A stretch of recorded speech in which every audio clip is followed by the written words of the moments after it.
I had not even healed from my emergency delivery when my husband handed me divorce papers. "You and that baby are nothing but a burden to me," he said. Then he walked out of the hospital and boarded a flight to Paris with his mistress. 12 years later, he kicked open the doors of my family reunion, demanding to take his son.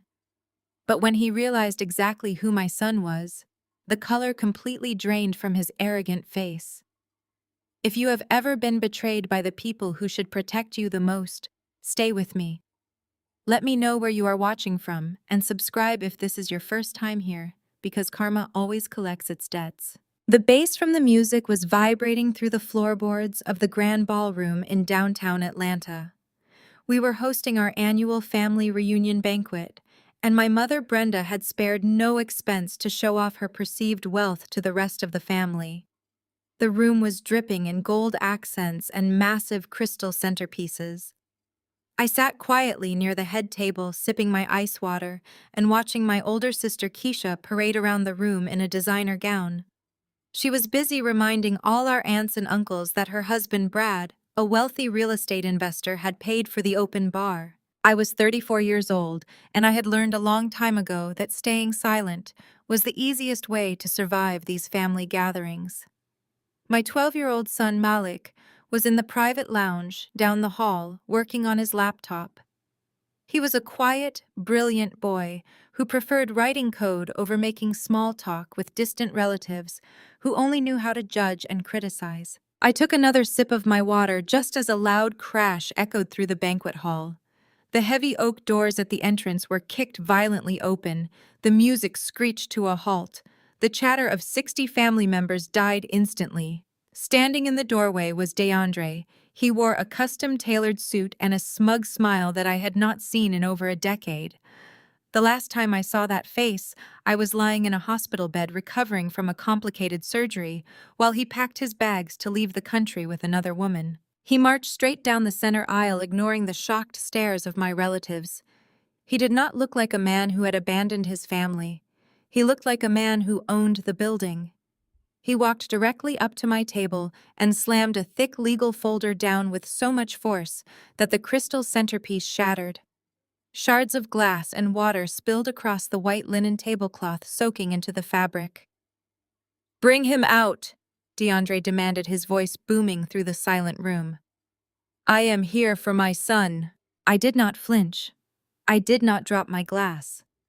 I slowly placed my water on the dry side of the table and looked up at the man who had called my child a burden. "You need to turn around and walk out those doors, DeAndre," I said calmly, keeping my voice perfectly steady.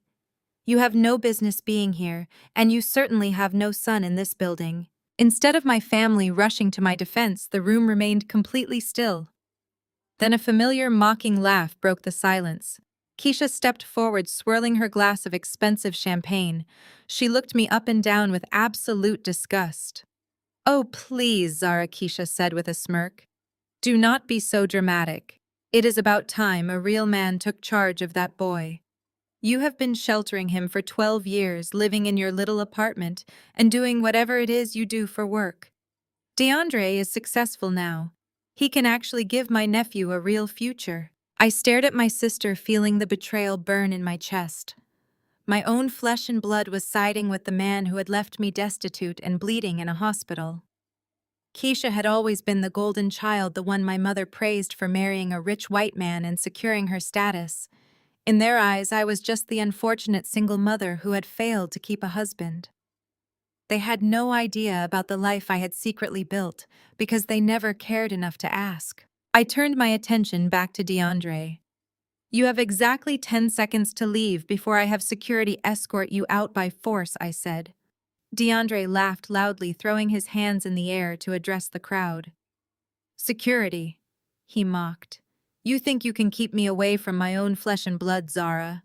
I am not that broke kid you remember. I have a team of corporate lawyers waiting outside."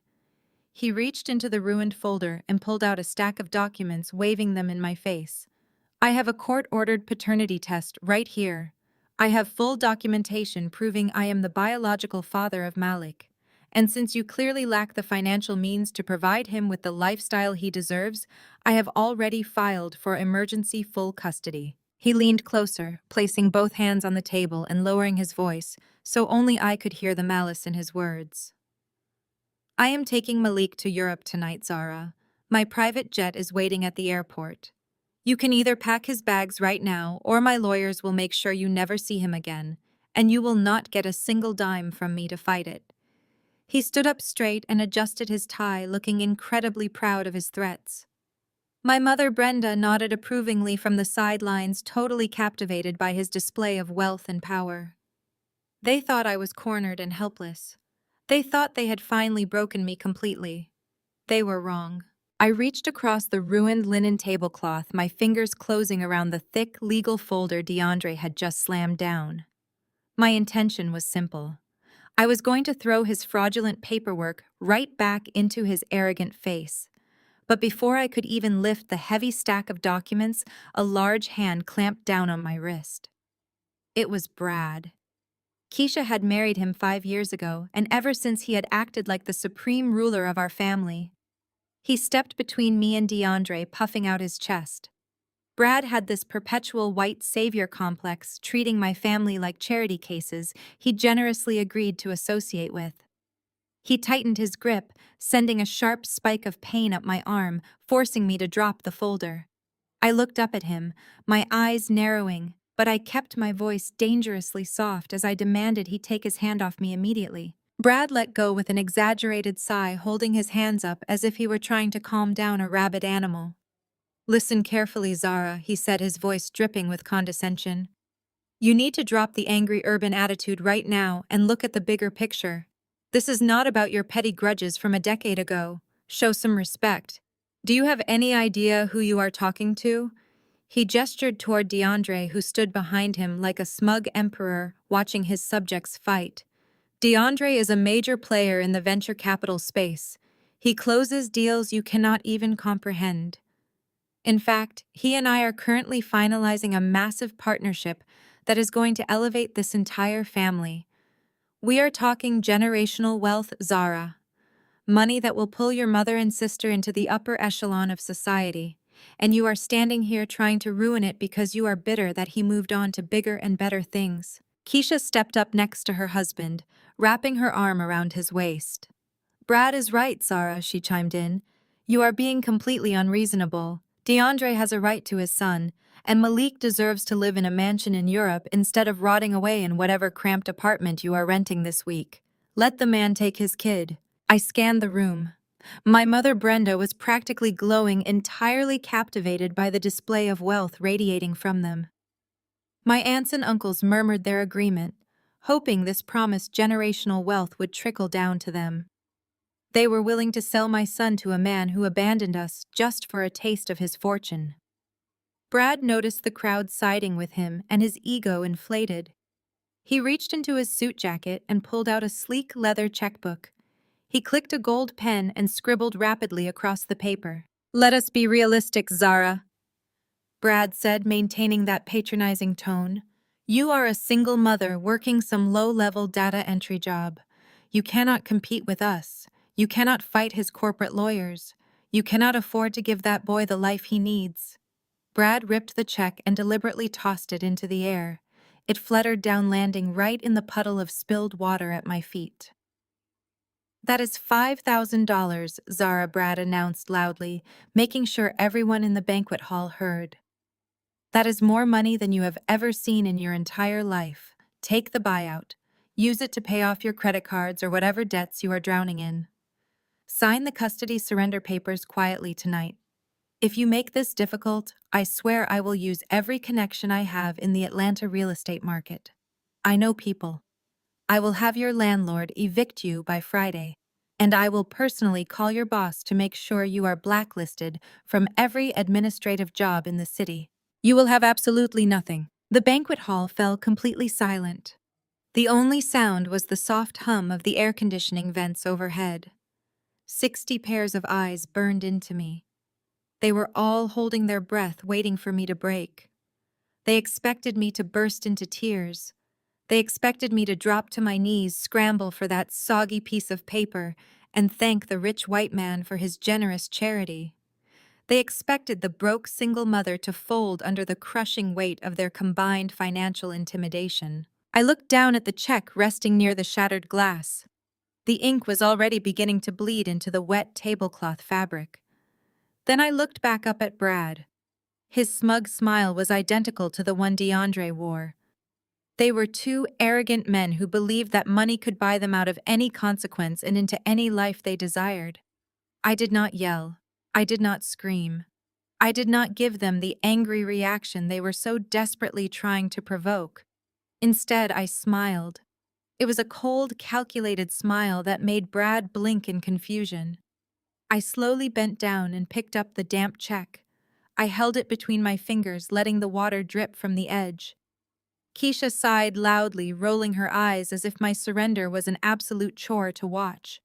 Brad crossed his arms, looking incredibly pleased with his successful negotiation tactics. I stood up perfectly straight, looked Brad dead in the cold blue eye, and casually tore the miserable $5,000 check directly down the middle. I stacked the two halves and tore them again, letting the wet confetti fall uselessly to the floor. The satisfied smirk vanished from Brad's face, replaced instantly by a deep flushed red of pure outrage. Before he could raise his voice to scream at me, I took one step closer to him, invading his personal space. Did DeAndre tell you why his firm is suddenly so desperate for an heir, or did you just blindly sign away your company's equity to him? Brad stumbled backward, his mouth opening and closing like a fish out of water. He looked frantically at DeAndre, seeking an explanation. Instead of addressing Brad, DeAndre smoothly stepped around him, turning his attention to the room full of staring relatives. He smoothed his custom suit. He was shifting tactics, slipping perfectly into the role of the tragic victim. He looked at my aunts and uncles with wide, innocent eyes. "Listen to her," DeAndre announced, his voice dripping with fake sorrow. "She is still so bitter. I want you all to understand what really happened 12 years ago. I was young. I was building my first company, working day and night to create a legacy. And Zara trapped me. She knew I was on the verge of massive success, and she got pregnant on purpose to secure a payout. She tried to anchor me to a life I was not ready for. I tried to do the right thing, but she pushed me away. She hid my son from me out of pure jealousy because she knew I was destined for greatness and she was destined for mediocrity." The murmurs rippled through the banquet hall. My relatives nodded sympathetically, whispering among themselves about how manipulative I must have been. I watched DeAndre soak up their validation. He actually believed his own fabricated history, playing the poor victim. I stepped forward, cutting through the whispers. "Trapped you?" I asked loudly, making sure every single person in the room heard me. "Is that what you call a planned pregnancy that we celebrated together for 8 months? You played the excited father perfectly right up until my water broke 3 weeks early." DeAndre stiffened, faltering slightly as I forced him to look me in the eye. "Do not stand there and lie to my family," I warned. "Tell them the truth, DeAndre. Tell them about the emergency surgery. Tell them how my heart rate plummeted and the doctors rushed me into the operating room. I was terrified and sliced open. I was lying on that sterile table, bleeding out, fighting just to stay alive while they pulled Malik from my stomach. And where were you?" The entire banquet room suddenly fell completely dead silent. I did not break eye contact. "You were standing over my bed, fully dressed in your designer travel clothes. I was crying, asking if our baby was okay. You looked down at my bleeding body, checked your gold watch, and said you and that baby are just a burden to me. Then you turned your back, walked out of the hospital, and boarded a flight to Paris with your mistress. You left me with $50,000 in medical debt and a newborn child while you drank champagne over the Atlantic." A collective gasp echoed from the tables. Several of my aunts covered their mouths in shock. For a second, I thought they finally understood. I thought they finally saw the monster hiding inside the tailored suit. But I had forgotten the cardinal rule of my family. Wealth always overrides the raw truth in this toxic environment. Before DeAndre could respond, my mother Brenda lunged forward. Her hand swung through the air, connecting with my cheek in a vicious, stinging slap. The crack rang out like a gunshot. My head snapped to the side and a hot, blooming pain radiated across my face. I slowly turned back to look at the woman who had given birth to me. Her face was twisted in absolute rage. "How dare you," Brenda screamed, pointing a shaking manicured finger at my chest. "How dare you stand in front of this family and lie about a successful man to cover up your own spiteful choices? DeAndre would never do such a thing. You drove him away with your endless demands and your miserable attitude." She stepped closer, lowering her voice. "You hid my grandson from me for 12 years out of pure bitterness. You lived in poverty and dragged that innocent boy down with you just to punish us. You ruined this family's reputation, Zara. You are nothing but a jealous liar trying to drag a brilliant man through the mud because you could not keep him. We should have disowned you the day you refused to let us see the baby." I tasted copper, but refused to shed a tear for them. Brenda stepped back, linking arms with Keisha, forming a united front against me. Right on cue, the heavy banquet doors swung open again. The rhythmic click of high heels echoed on the marble floor. It was Sasha. She strutted into the room like she was walking down a runway, completely oblivious to the tension suffocating the hall. She wore a tight, red designer dress that probably cost significantly more than my mother's entire wardrobe collection. As she walked, she deliberately raised her left hand to sweep her hair back, flashing a diamond engagement ring the size of a grape. The light caught the stone, casting scattered rainbows across the ceiling. She stopped next to DeAndre, wrapping her arms around his neck and kissing his cheek. She looked at my modest dress and let out a condescending snort. "I hope you are not causing trouble again, Zara." Sasha sneered, her voice dripping with artificial sweetness. "We do not have time for your typical drama today. We have a very tight schedule to keep." She reached into her designer handbag and pulled out a sleek silver envelope. She held it high so everyone could see. "Malik is finally going to a proper home," she announced proudly. "I just finalized the enrollment at the most exclusive boarding school in Switzerland. He will be surrounded by children of actual importance, not struggling administrative assistants." She tapped the silver envelope against DeAndre's chest. "I have 3 private jet tickets right here. One for me, one for my husband, and one for our new son. We are leaving tonight and you are not going to stop us." Sasha stepped closer, her heavy perfume washing over the broken glass on my table. She looked me up and down, her lip curling in disgust. "Just look at you, Zara," she sneered. "You are wearing a cheap polyester dress to a banquet. Your shoes are scuffed and you do not even have a decent handbag. You actually thought you could raise a child meant for greatness in this mediocrity. Malik is a growing boy with endless potential, and he needs to be surrounded by excellence, not whatever pathetic existence you have been dragging him through all these years." She waved the silver envelope again, practically shoving it into my face. "We have already handled everything. Malik is officially enrolled at Le Rosé. It is an elite boarding school in Switzerland. The tuition alone is over $100,000 a year. He will be skiing in the Alps on weekends and networking with the children of global diplomats. He will have a trust fund, a custom wardrobe, and a real family to guide him. What can you possibly offer him, Zara? A discount coupon for groceries? A bus pass? You are holding him back out of pure selfishness." The entire banquet hall was dead silent watching this spectacle. My mother Brenda nodded along, clearly mesmerized by the mention of Swiss boarding schools and wealthy diplomats. Keisha leaned against Brad, whispering something and laughing softly. They all waited for the inevitable breakdown. They waited for my voice to crack and for the crushed single mother to finally surrender her child to the wealthy elite. Instead, I felt a genuine smile tug at the corners of my mouth. A low chuckle escaped my throat. Then another. Within seconds, I was laughing aloud.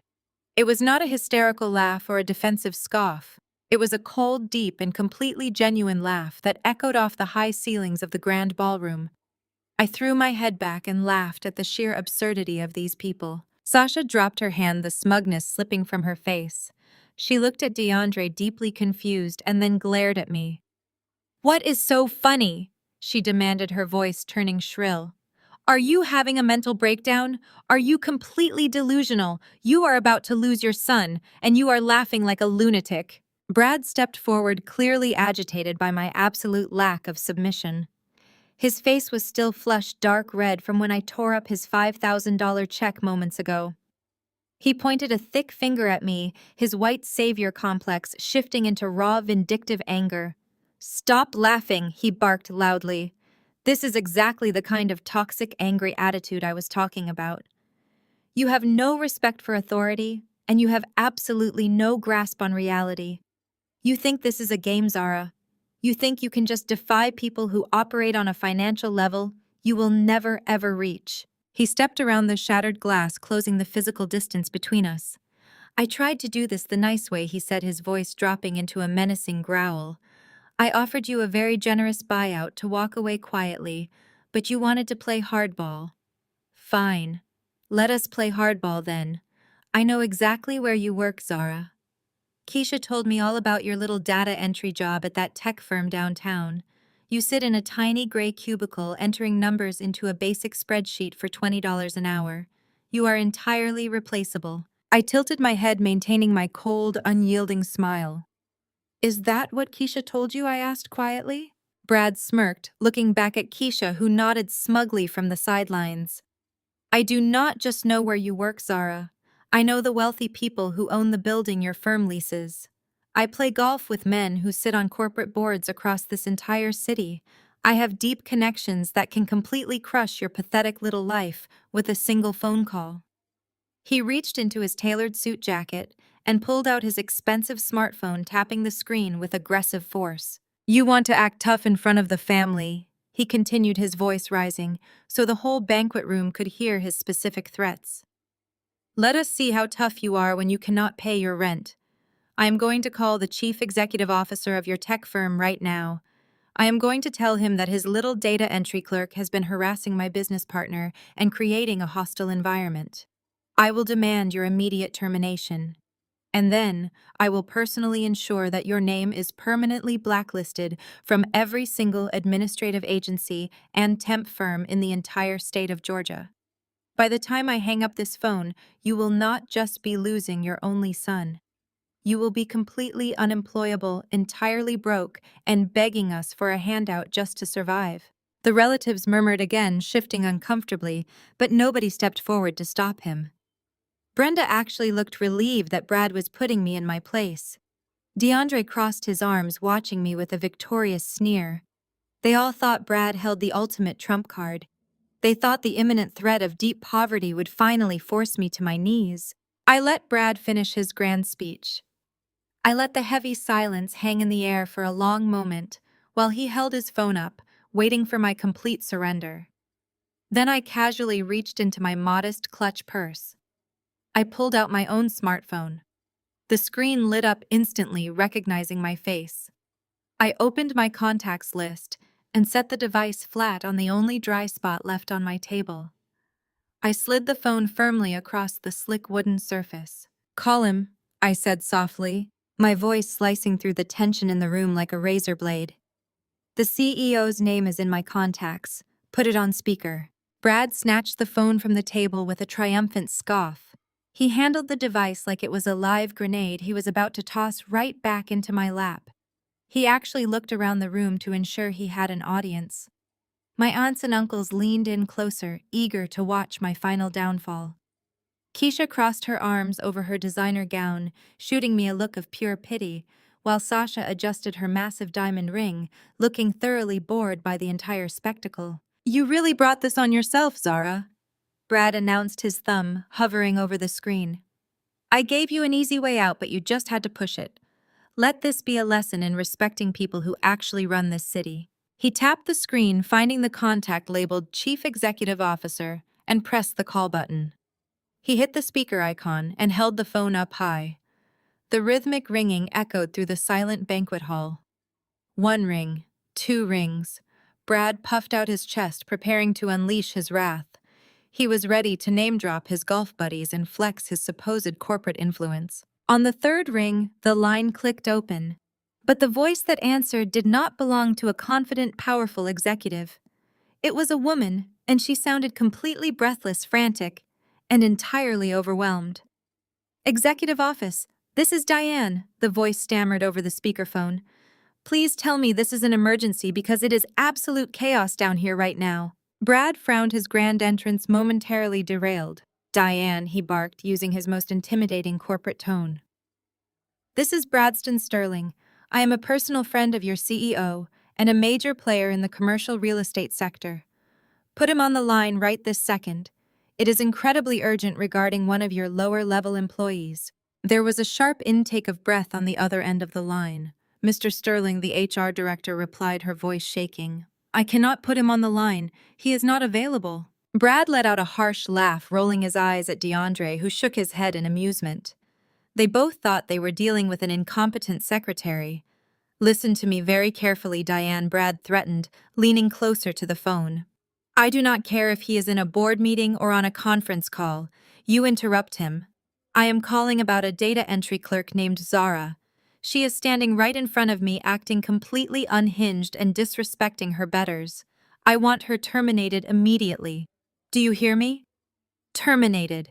Cancel her security badge and pack up her desk. If you do not process her firing right now, I will have your CEO terminate you alongside her. The line went dead quiet for several long seconds.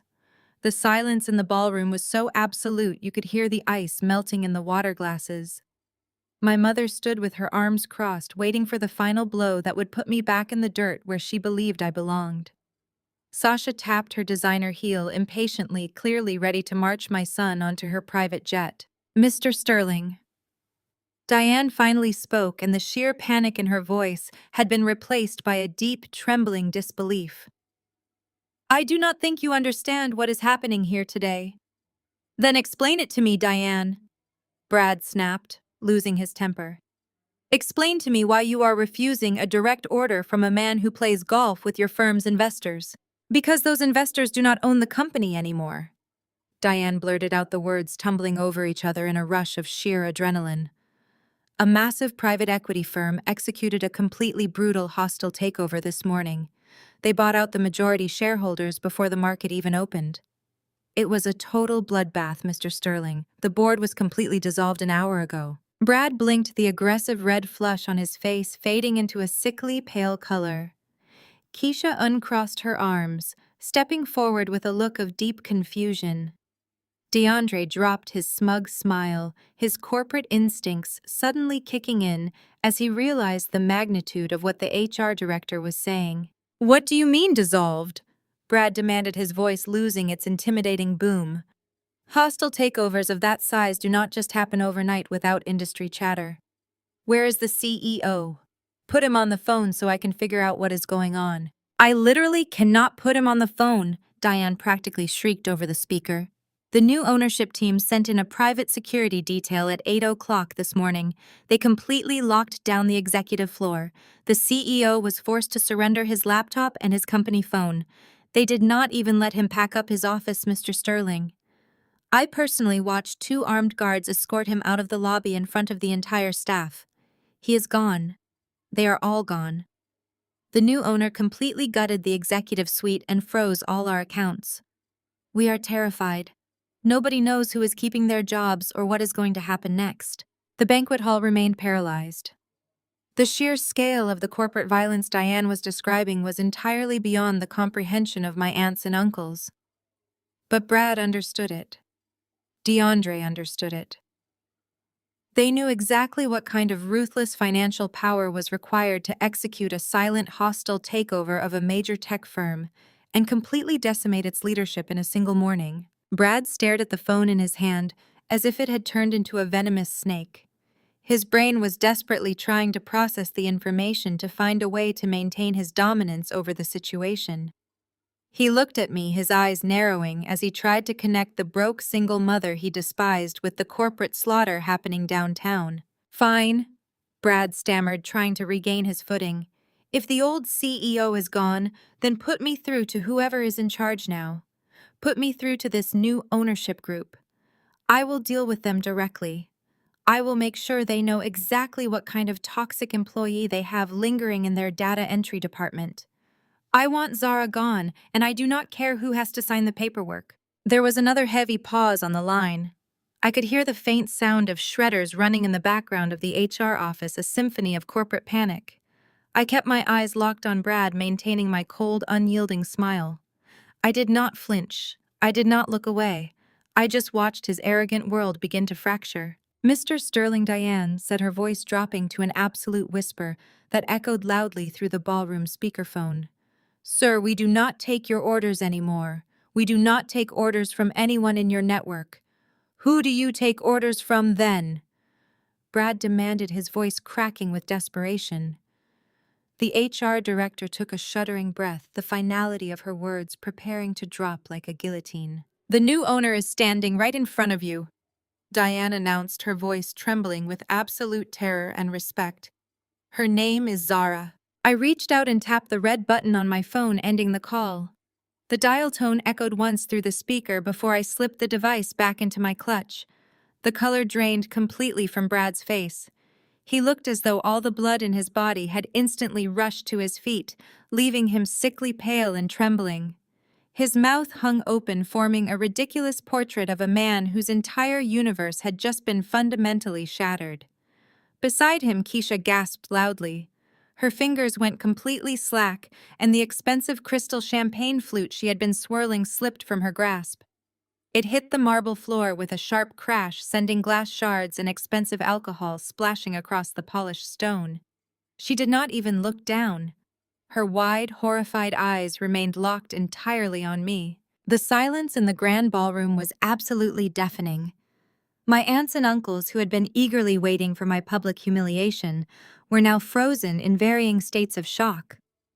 My mother, Brenda, looked like she was about to faint. The daughter she had just violently slapped across the face, the daughter she had mocked as a poverty-stricken failure for over a decade, was not a struggling data entry clerk. I was the apex predator of the corporate food chain they so desperately worshipped. Brad swallowed hard, his Adam's apple bobbing. He looked from his phone to me and then back to the phone. He was a man who prided himself on connections and influence, and he had just spent the last 5 minutes threatening to destroy the career of the billionaire who currently held his entire industry by the throat. He stammered, his voice a pathetic squeak compared to his earlier booming threats. "You bought out Sterling Tech. You executed the hostile takeover." "I paid in cash, Brad," I replied, my voice completely calm and devoid of any emotion. "I acquired a controlling interest at precisely 8 o'clock this morning. Your golf buddy is currently packing his personal belongings into a cardboard box under armed supervision. And as for you, I suggest you check your own investment portfolio. When I gutted the board, I also liquidated all our current vendor contracts. Your real estate firm was the first one on the chopping block. You are officially out of business." Brad physically stumbled backward, bumping into the buffet table as his legs gave out. Keisha grabbed his arm, trying to steady him, but she looked just as devastated. Their promised generational wealth, their entire social standing, had just evaporated in the span of a 2-minute phone call. They were ruined, and they knew it. DeAndre, however, was a different breed of arrogant. While Brad was crumbling under the reality of financial ruin, DeAndre absolutely refused to accept the situation unfolding in front of him. He shook his head violently, his perfectly styled hair falling out of place. His ego simply could not process that the woman he had abandoned bleeding in a hospital bed was now significantly more powerful than he could ever hope to be. "This is a trick," DeAndre snarled, stepping around Brad and Keisha. "I do not care about your little corporate games, Zara. I do not care what companies you bought or what you do with your money. I came here for my son, and I am not leaving this building without him." He lunged forward, attempting to physically push past me to search the private lounges down the hall. He thought he could just brush me aside through sheer physical force like he used to. He did not make it a single step. 2 massive figures stepped out from the shadows near the ballroom exit, moving with terrifying speed and precision. They wore immaculate black suits with discreet earpieces curled behind their ears. These were not minimum-wage event bouncers. These were highly trained private security operatives pulled directly from my personal detail, and they were fiercely loyal to me. The guard on the left, who stood nearly 6 feet 5 inches tall, stepped directly into DeAndre's path. He planted a hand the size of a dinner plate firmly against the center of DeAndre's chest, stopping the arrogant venture capitalist dead in his tracks. "Do not take another step, sir," The guard commanded, his voice low and rumbling with an undeniable threat. DeAndre hit the guard's arm, trying to shove the massive man aside. "Get your hands off me!" DeAndre shouted, his face twisting in ugly rage. "I have legal rights. I have a court order. I am taking my boy." The second guard flanked him instantly, gripping DeAndre's shoulder with enough force to make him wince and drop to one knee. The struggle was entirely one-sided. DeAndre, the man who had just kicked open the doors demanding submission, was now pinned helplessly between two walls of muscle, struggling like a caught insect. Sasha shrieked from the sidelines, demanding they release her husband, but nobody moved to help them. My family simply watched, too terrified by my newfound power to intervene. Just as DeAndre opened his mouth to scream another threat, the grand, heavy oak doors at the entrance of the ballroom swung wide open. The heavy brass handles clattered loudly against the wall. Every eye in the room turned toward the entrance. Standing in the doorway, perfectly illuminated by the hallway chandeliers, was my 12-year-old son, Malik. He did not look like the frightened, sheltered child my family assumed him to be. He did not look like a boy who needed rescuing or a trust fund. Malik carried himself with the heavy, quiet authority of a seasoned executive. He was wearing a custom-tailored midnight blue suit that fit him flawlessly, complete with a crisp white shirt and a silk tie. His posture was perfectly straight, his expression unreadable. He had my eyes, but his sharp, calculating intellect was entirely his own. The room remained completely breathless as Malik walked down the center aisle. His polished leather shoes clicked rhythmically against the floor. He ignored my mother, Brenda, who reached a trembling hand out toward him. He ignored Keisha, who was sobbing quietly against the buffet table. He walked straight past the shattered crystal and the ruined $5,000 check. He stopped right beside me, turning his attention to the man kneeling on the floor between my security guards. DeAndre stared up at his biological son. His anger momentarily vanished, replaced by a greedy, desperate hope. He saw the tailored suit and the confident stride and assumed his genetic legacy had prevailed. "Malik," he breathed heavily, trying to shake off the guard's grip. "Malik, it is me. I am your father. I came to take you home. We are going to Switzerland. I am going to give you everything you ever wanted." Malik did not flinch. He did not show a single ounce of emotion or longing. He simply looked down at DeAndre with an expression of icy, absolute indifference. He reached into the inner pocket of his suit jacket and pulled out a slim digital tablet. He tapped the screen twice, swiping past a series of financial charts and scheduling applications. He paused, reading a specific entry on his screen. Then he slowly lowered the tablet and met DeAndre's desperate gaze. "You must be the guy who has been emailing my secretary begging for a meeting," Malik said, his voice perfectly calm and devoid of any childish warmth. DeAndre stared at the boy. The words hung in the air, a bizarre collision of childish appearance and corporate ruthlessness. For a second, DeAndre looked like he might actually laugh. He let out a harsh scoff, shaking his head, as if clearing away a temporary hallucination. He pushed against the hands of the security guards, his ego refusing to accept the reality of the situation. "Stop playing these games!" DeAndre snapped, his voice dripping with condescension. "You are 12 years old, Malik. You do not have a secretary, and you do not take meetings. You are a child who needs a father to show him how the real world works. I am your father, and I am telling you that this little charade is over right now. We are leaving. Go pack your bags. Your flight to La Rose leaves tomorrow morning, and I will not have my son acting like a disrespectful brat in front of the family." Malik did not flinch. He did not look at me for permission or validation. He simply stood there, adjusting his silk tie with a level of composure that made DeAndre look like the petulant child in the room. "I am not going anywhere with you," Malik replied, his voice carrying a chillingly calm authority. "And I am certainly not going to a boarding school you cannot even afford to pay for." Sasha gasped from the sidelines, her manicured hand flying to her mouth. DeAndre turned a dark shade of red, his veins popping against his neck. "How dare you speak to me like that?" DeAndre roared, struggling against the guards who tightened their grips immediately. "I am a managing partner at a global venture capital firm. I have more money than your mother could ever dream of seeing in 3 lifetimes. I can buy that school." Malik sighed a quiet sound of pure professional disappointment. He lifted his tablet again, illuminating the screen. He tapped a file and began to read aloud, his voice carrying clearly across the silent ballroom. To the office of MZ, Malik read, projecting his voice perfectly. My name is DeAndre Sterling, managing partner at Sterling Global. I am writing to you again regarding the predictive artificial intelligence algorithm your office recently patented. We are prepared to offer an unprecedented equity split if you grant us exclusive licensing rights. Time is of the essence. Please respond to my previous 7 inquiries. We are prepared to meet any financial demand you require. Malik paused, letting the words sink in. He looked down at DeAndre, who had suddenly stopped struggling. The arrogant venture capitalist was frozen, staring at the tablet in my son's hands as if it were a ghost. You sent that email at 2 in the morning. Malik continued, his tone clinically detached. It was your 8th email this week. You flagged it as urgent. But you omitted a few crucial details in your pitch to my office, DeAndre. You forgot to mention that Sterling Global is currently drowning in debt. Lies! Sasha shrieked, stepping forward before my mother pulled her back. He is lying, DeAndre. Tell them he is lying. Malik did not even acknowledge her outburst. He kept his eyes locked on DeAndre, reciting facts with lethal precision. Your international firm is over-leveraged by $70 million, Malik stated firmly.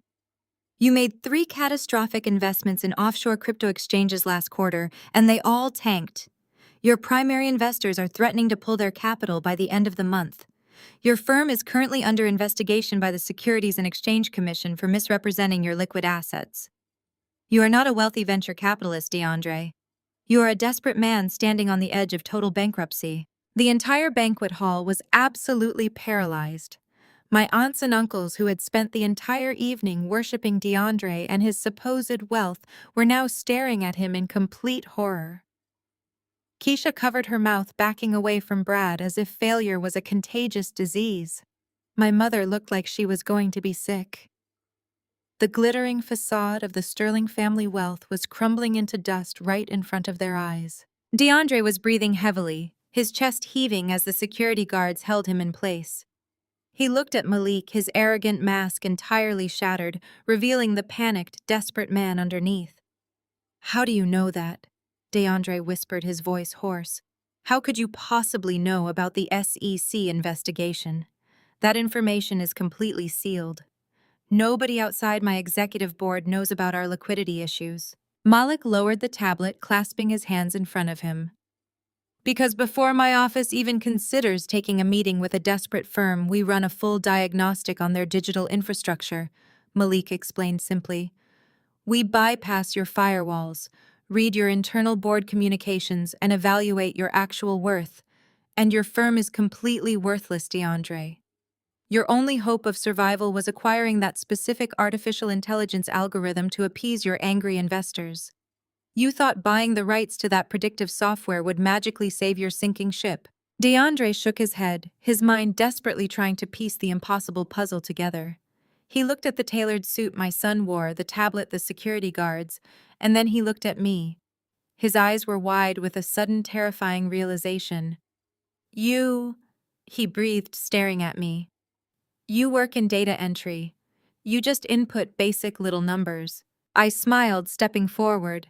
I moved to stand directly behind my son, placing a hand gently on his tailored shoulder. Malik looked up at me, a small smile breaking through his facade. I process data, yes? I said, my voice slicing through the heavy silence. But I do not enter it for $20 an hour. I synthesize it. I build the architecture that runs the data. I stepped up behind my son. M stands for Malik. Z stands for Zara. My son wrote the code, and I hold the patent. DeAndre stared at me, his mouth opening and closing like a suffocating fish. The air in the grand ballroom grew incredibly thin. He violently yanked his arm, trying to break free from my security guards, but they held him firmly in place against the polished marble floor. He was hyperventilating now, his manicured corporate facade completely disintegrating. You are bluffing, DeAndre hissed, spittle flying from his lips. You are a data entry clerk. You live in a cramped apartment. You do not own patents and your kid is not some tech prodigy. This is a scam. I did not argue with him. I simply nodded toward the expensive smartphone resting in his jacket pocket. Call your legal team, DeAndre, I suggested softly. You have them on speed dial, right? Call your lead acquisitions attorney.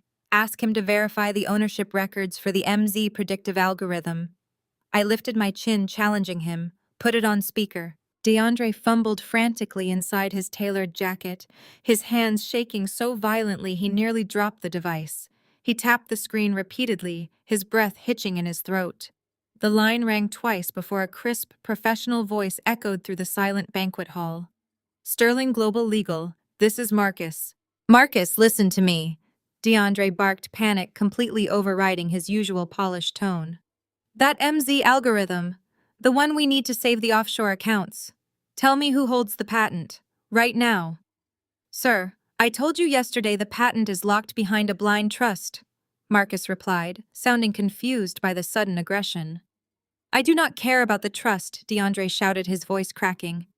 Who is the named trustee? Who holds the actual execution rights? I need a name, Marcus. Give me a name. There was a tense, agonizing pause on the other end of the line. The sound of rapid keyboard typing filled the silent ballroom. My mother, Brenda, leaned forward, gripping the edge of a dining chair, her knuckles turning white. Sasha had stopped breathing entirely. Okay, I am looking at the unsealed filings now, Marcus said, his voice suddenly dropping in pitch. Sir, the execution rights belong to a woman named Zara. She holds the patent as the sole trustee for a minor named Malik. Sir, are you there? We cannot proceed with the acquisition without her explicit signature.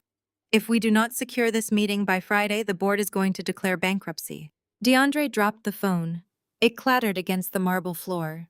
The lawyer's voice still frantically calling out his name before I signaled one of the guards to step on the device, crushing it instantly. The color completely drained from DeAndre's face. He looked at the shattered remains of his phone and then slowly, agonizingly looked up at my son. The absolute reality of his situation crashed down upon him, crushing the last remnants of his venture capitalist ego. His international firm, his private jets, his luxury cars, his entire identity was entirely dependent on the 12-year-old boy standing in front of him. The shift in DeAndre's demeanor was instantaneous and entirely sickening. The aggressive bullying, the demands for submission, the violent threats all vanished in the blink of an eye. He suddenly slumped his shoulders, looking up at Malik with wide, pleading eyes. He tried to force a warm, paternal smile onto his face, but it looked grotesque and desperate. Malik, DeAndre began, his tone transforming into a soft, sickeningly sweet croon. Son, please listen to me. I know this looks bad. I know your mother and I have our differences, but you are my flesh and blood. You are a Sterling. He reached out a trembling hand, attempting to grasp Malik's tailored pant leg, but my security guard subtly shifted, blocking the contact. DeAndre withdrew his hand but kept his desperate gaze locked on my son. You have my mind. Malik, DeAndre continued, his voice taking on a frantic, pleading rhythm. You inherited my genius for business. I always knew you were meant for greatness. That is why I came here today. I did not want to take you away. I wanted to bring you into the fold. Think about what we could do together, father and son. We could build an absolute empire. You have the code and I have the infrastructure. We could rule the tech sector. This is our family legacy. Sasha, realizing her lavish lifestyle was currently circling the drain, immediately rushed forward, trying to play her part in this pathetic manipulation. She knelt on the floor beside DeAndre, clasping her hands together. Oh, Malik, sweetie, Sasha cooed, her voice trembling with fake affection. Your father has missed you so much. We have a beautiful room waiting for you at our estate. We can give you everything. Funding for your projects, the best computers, anything you want. You do not have to live like this anymore. You belong with us. We are your real family. Malik stood perfectly still. He did not step away from them, but he did not lean closer either. He analyzed them with the cold, calculating precision of a machine evaluating a flawed line of code. He looked at DeAndre's sweat-stained collar and Sasha's tear-streaked makeup. You speak about family legacy, Malik said, his voice ringing out clear and authoritative in the massive hall. You speak about biological connection as if it guarantees loyalty. But I do not operate on sentiment, DeAndre. I operate on data. I build algorithms that predict future behavior based on historical patterns. And when I learned who you were, I decided to run a diagnostic on my own history. I compiled all the data regarding your previous interactions with my mother. DeAndre swallowed hard, the fake paternal smile slipping from his face. Malik, please, he begged. Your mother is bitter. She does not understand how the world works. She kept me away from you. My mother never hid anything from me, Malik interrupted smoothly, cutting off the desperate lie. She saved everything. Every document, every financial record, every piece of communication. She kept it all organized in a digital archive. I accessed it. I analyzed the specific variables of your departure 12 years ago. Malik lifted his digital tablet, the screen glowing brightly in the dim light of the banquet hall. He tapped the surface with his index finger, navigating through his files. You claim you wanted to build an empire with me, Malik said, his eyes narrowing slightly. You claim I am your legacy, but the data tells a completely different story. The data proves that you are a liability. Malik pressed a button on his tablet. High above us, the massive automated projector screen mounted on the ceiling of the banquet hall hummed to life. It slowly descended, unfurling behind the head table. The venue's state-of-the-art surround sound system clicked on, producing a low static hiss that commanded the attention of every single person in the room. The screen lit up, displaying a simple audio waveform, graphic pulsing against a black background.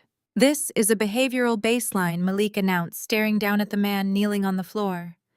The audio file began to play, echoing loudly off the crystal chandeliers and the marble columns.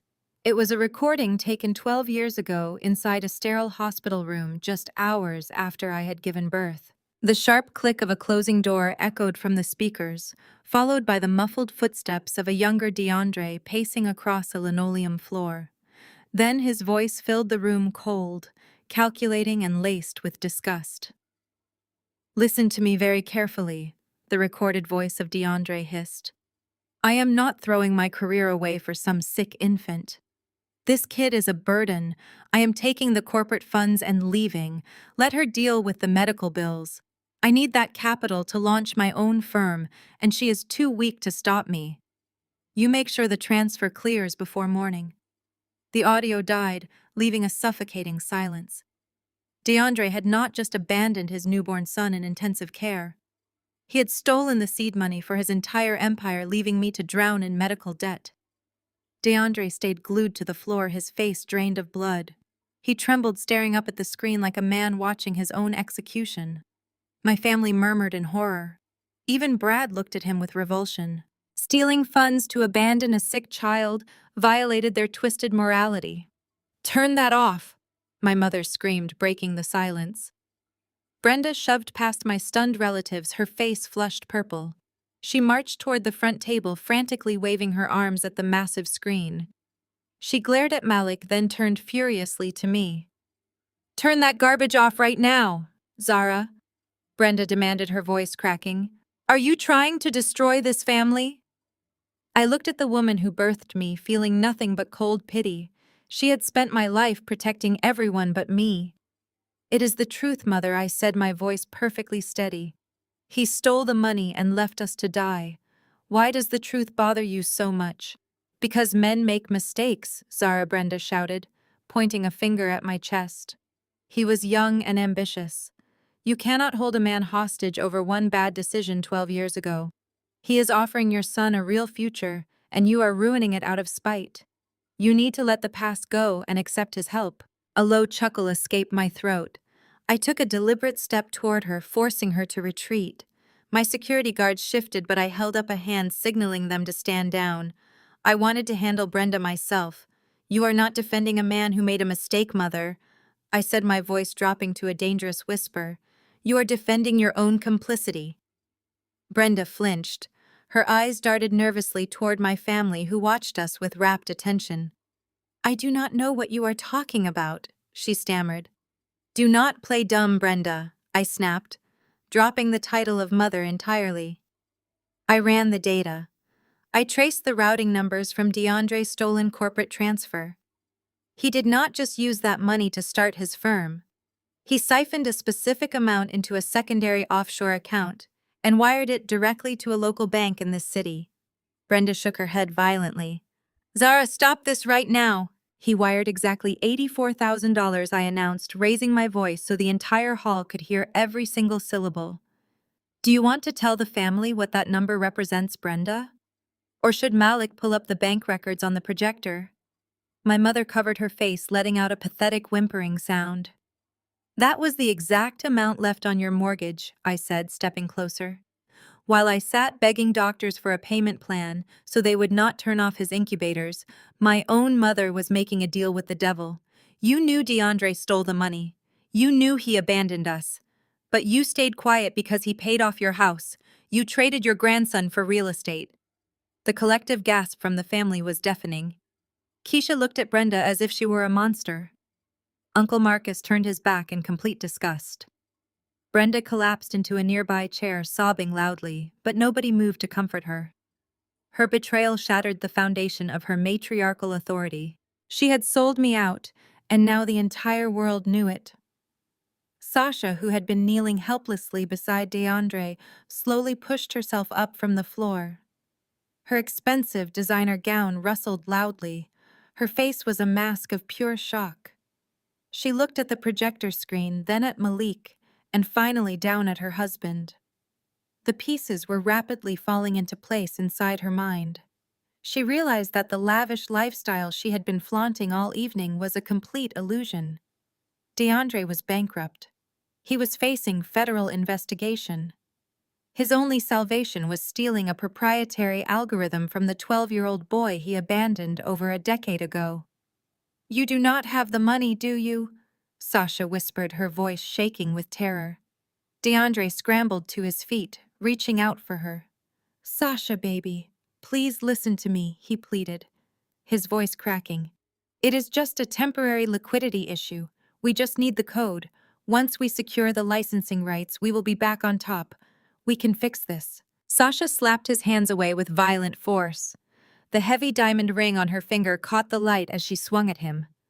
Her pristine socialite facade vanished, replaced by raw, feral panic. You lied to me from the start, Sasha screamed, her voice echoing off the high ceilings. You told me we were expanding. You told me the offshore accounts were delayed. You brought me to this family dinner to help kidnap a child so you could steal his software. You are broke, DeAndre. You are completely broke and trying to drag me down with you. She looked back at the security guards blocking the exit and then glared at her husband with absolute venom. I am not going to federal prison for you, she shrieked. I am not losing my social status for a pathetic failure like you. Sasha spun around, her manicured finger whipping through the cold air until it pointed directly at the face of Keisha. The venom in her eyes was absolutely lethal as she suddenly realized the full depth of the horrific financial deception. If DeAndre is broke, then where is my money, Keisha? Sasha screamed, her voice completely unhinged and shaking violently loud. Where is the $3 million you promised me just yesterday afternoon over our celebratory and incredibly expensive champagne drinks?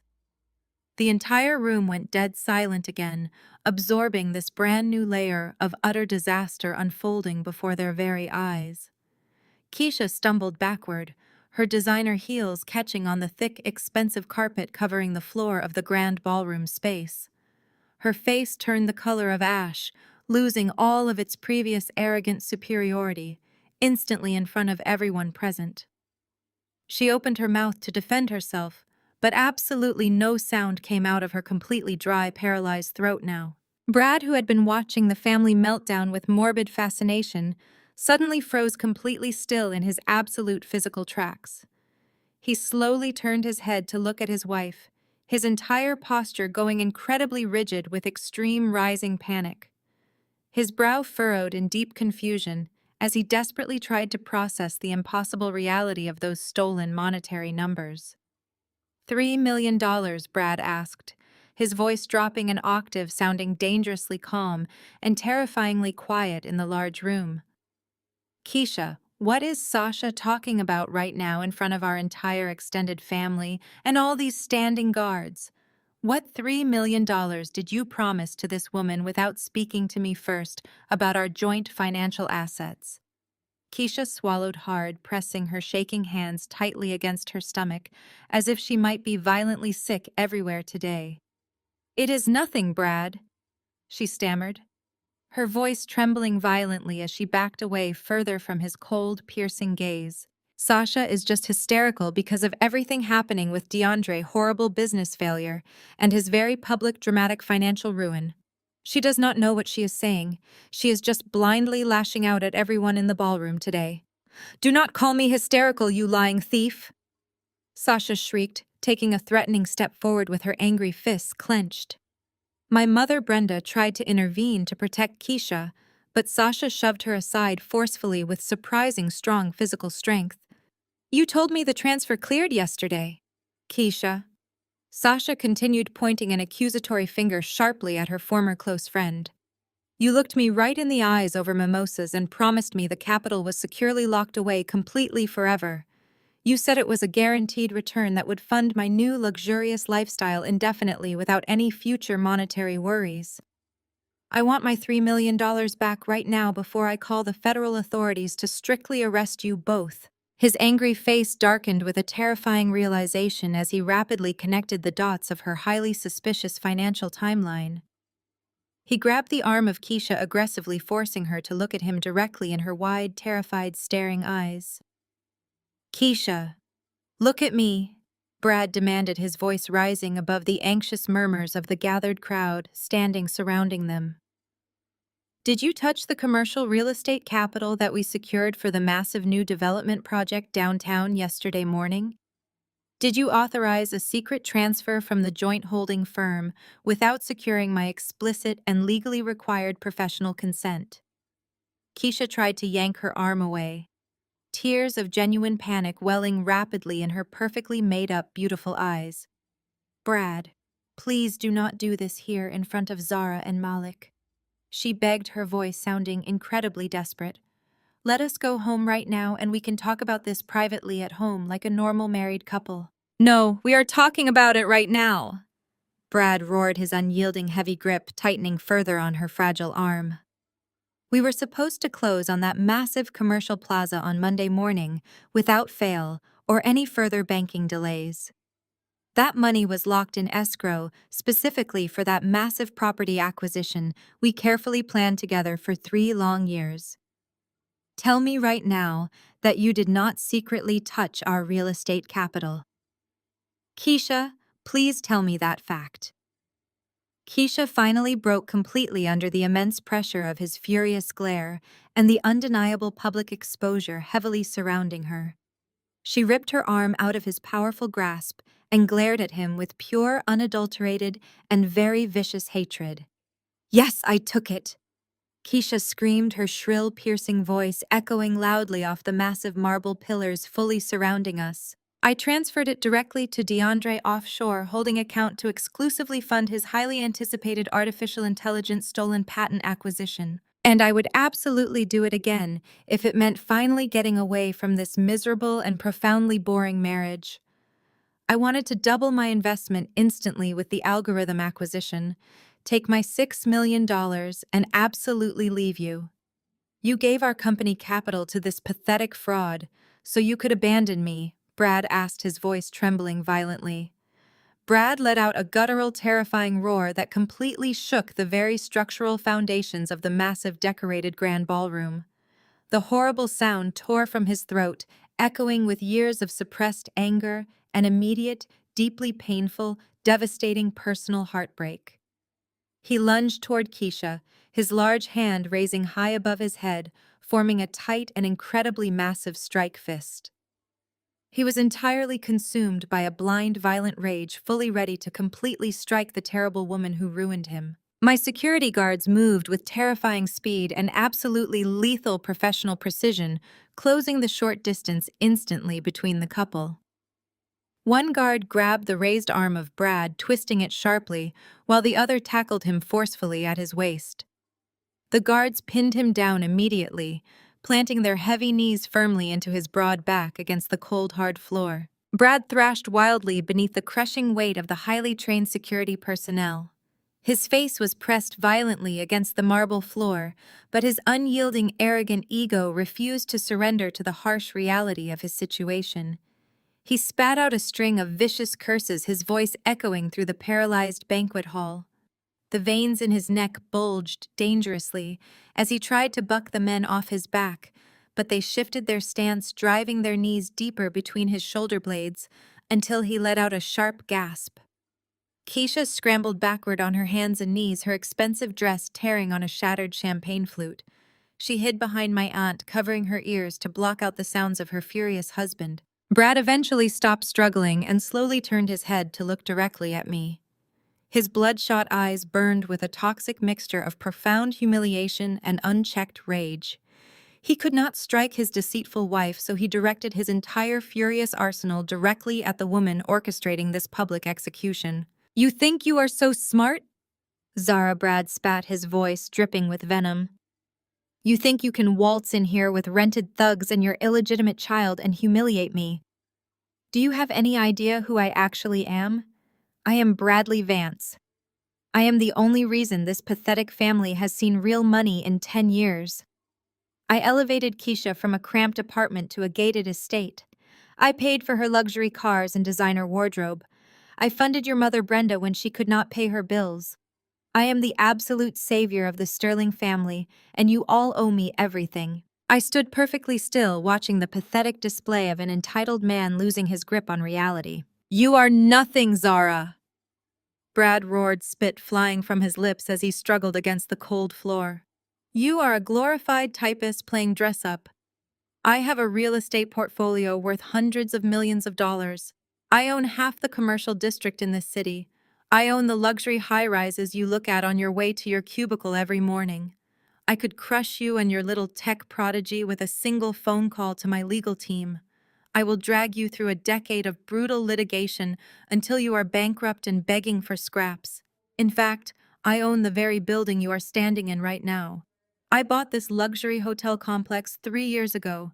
I am your host, Zara, and I demand you call off your thugs right now before I have you arrested for criminal trespassing." The grand room was completely silent. Even DeAndre and Sasha had stopped their whimpering, watching the explosive confrontation unfold. My aunts and uncles looked at Brad with a mixture of terror and lingering awe, still captivated by the illusion of his immense financial wealth. I did not flinch. I did not raise my voice. I simply reached into my tailored bag and retrieved a second sleek black folder. The sharp snap of the folder opening was the only sound in the grand ballroom. I looked down at the documents, analyzing the printed data with the exact same clinical detachment my son used to evaluate a flawed algorithm. "You have a severe, fundamental misunderstanding of your own financial reality, Brad," I said, my voice carrying a very quiet, lethal authority. "You suffer from a profound white savior complex. You genuinely believe you rescued my sister. You believe your money gives you total ownership over this entire family. But your wealth is completely imaginary. It is a fragile house of cards built entirely on predatory lending practices and catastrophic real estate overleveraging." "Lies," Brad bellowed, straining his neck to glare at me. "My portfolio is absolutely bulletproof." I flipped to the first page of the thick dossier, holding it up so the bright lights of the crystal chandeliers caught the crisp white paper. "Let us examine the actual data, Brad. Your parent company, Vance Holdings, has not turned a legitimate profit in 48 months. You heavily leveraged your primary commercial properties to secure short-term high-interest loans just to maintain the illusion of operational liquidity. You remortgaged your own private gated estate 3 separate times this year. The $3 million Keisha stole from you was not just spare capital. That was the mandatory escrow payment required to keep your primary lenders from foreclosing on your entire Eastern Seaboard division." Brad suddenly stopped fighting against the guards. His breathing became incredibly shallow, his eyes darting frantically. "Without that $3 million, Your massive commercial loans officially defaulted at midnight on Monday. I continued reciting the facts with ruthless professional precision. Your creditors immediately initiated the strict liquidation protocols. They aggressively stripped your assets, Brad. They stripped your luxury high-rises, your commercial districts, and your personal accounts. You do not have hundreds of millions of dollars anymore. You do not even have the required funds to pay the valet parking attendant standing outside this venue right now. You are insane, Brad, whispered his voice suddenly hollow. My parent company is backed by the largest hedge fund in the city. They would never liquidate without contacting me directly. My assets are legally protected. They were protected until the parent company sold your massive debt to a third-party acquisition firm, I corrected smoothly. Your hedge fund decided you were a toxic asset, Brad. You were a rapidly sinking ship, and they wanted to cut their financial losses immediately. So they packaged your debt and sold it to the highest bidder at a massive discount. I took a slow step closer, my heels clicking against the marble floor. I bought your parent company debt yesterday, I stated, closing the black folder. I dropped the heavy document directly onto his chest. You do not own this building, Brad, I whispered, looking down at his completely terrified eyes. I do. And you are trespassing. Brad lay pinned to the floor, the heavy document resting on his chest. His trembling hands slowly rose to grasp the thick paper. He pulled it close, scanning the heavily redacted lines of legalese and the undeniable stamped seals of his former creditors. The violent rage that had possessed him moments ago instantly evaporated, leaving a hollow shell of absolute despair. His broad shoulders began to shake uncontrollably. A low, guttural sob tore its way out of his throat, echoing pathetically across the grand ballroom. He was bankrupt. He was ruined. And the architect of his total destruction was kneeling just a few feet away. Brad turned his head to look at Keisha, his face contorted in an ugly mask of grief. Tears streamed down his cheeks, soaking into the marble floor. You ruined me, he wept, his voice cracking under the immense weight of his total financial annihilation. I gave you everything, Keisha. I built an empire to give you the world, and you gutted me for a man who does not even have a penny to his name. You threw away our entire life for a ghost. Keisha cowered behind a dining chair, hyperventilating as the absolute reality of her catastrophic miscalculation settled over her. She had stolen $3 million from her husband to fund a billionaire lifestyle with DeAndre, only to discover that DeAndre was a desperate fraud, and her sister owned the board. While Brad wept on the floor, my mother Brenda experienced a rapid, calculated epiphany. She had spent the entire evening worshiping Brad and his imaginary wealth, eagerly participating in my public humiliation to secure her comfortable position. But Brenda was a survivor, a parasitic entity constantly seeking the largest host. Staring at the sleek black folder in my hands, she finally realized who held the ultimate power in this room. Brenda ignored the weeping man on the floor. She stepped directly over Brad, her eyes fixed on me with terrifying intensity. The cruel sneer she had worn all night vanished completely, replaced by a mask of overflowing maternal affection, so utterly fake it made my skin crawl. Tears immediately pooled in her eyes, rolling down her heavily powdered cheeks in a flawless performance of motherly pride. "Zara!" she cried out, clasping her hands together as she practically sprinted across the ballroom floor. "Oh, my beautiful, brilliant daughter. I cannot believe it. You did it, Zara. You really did it."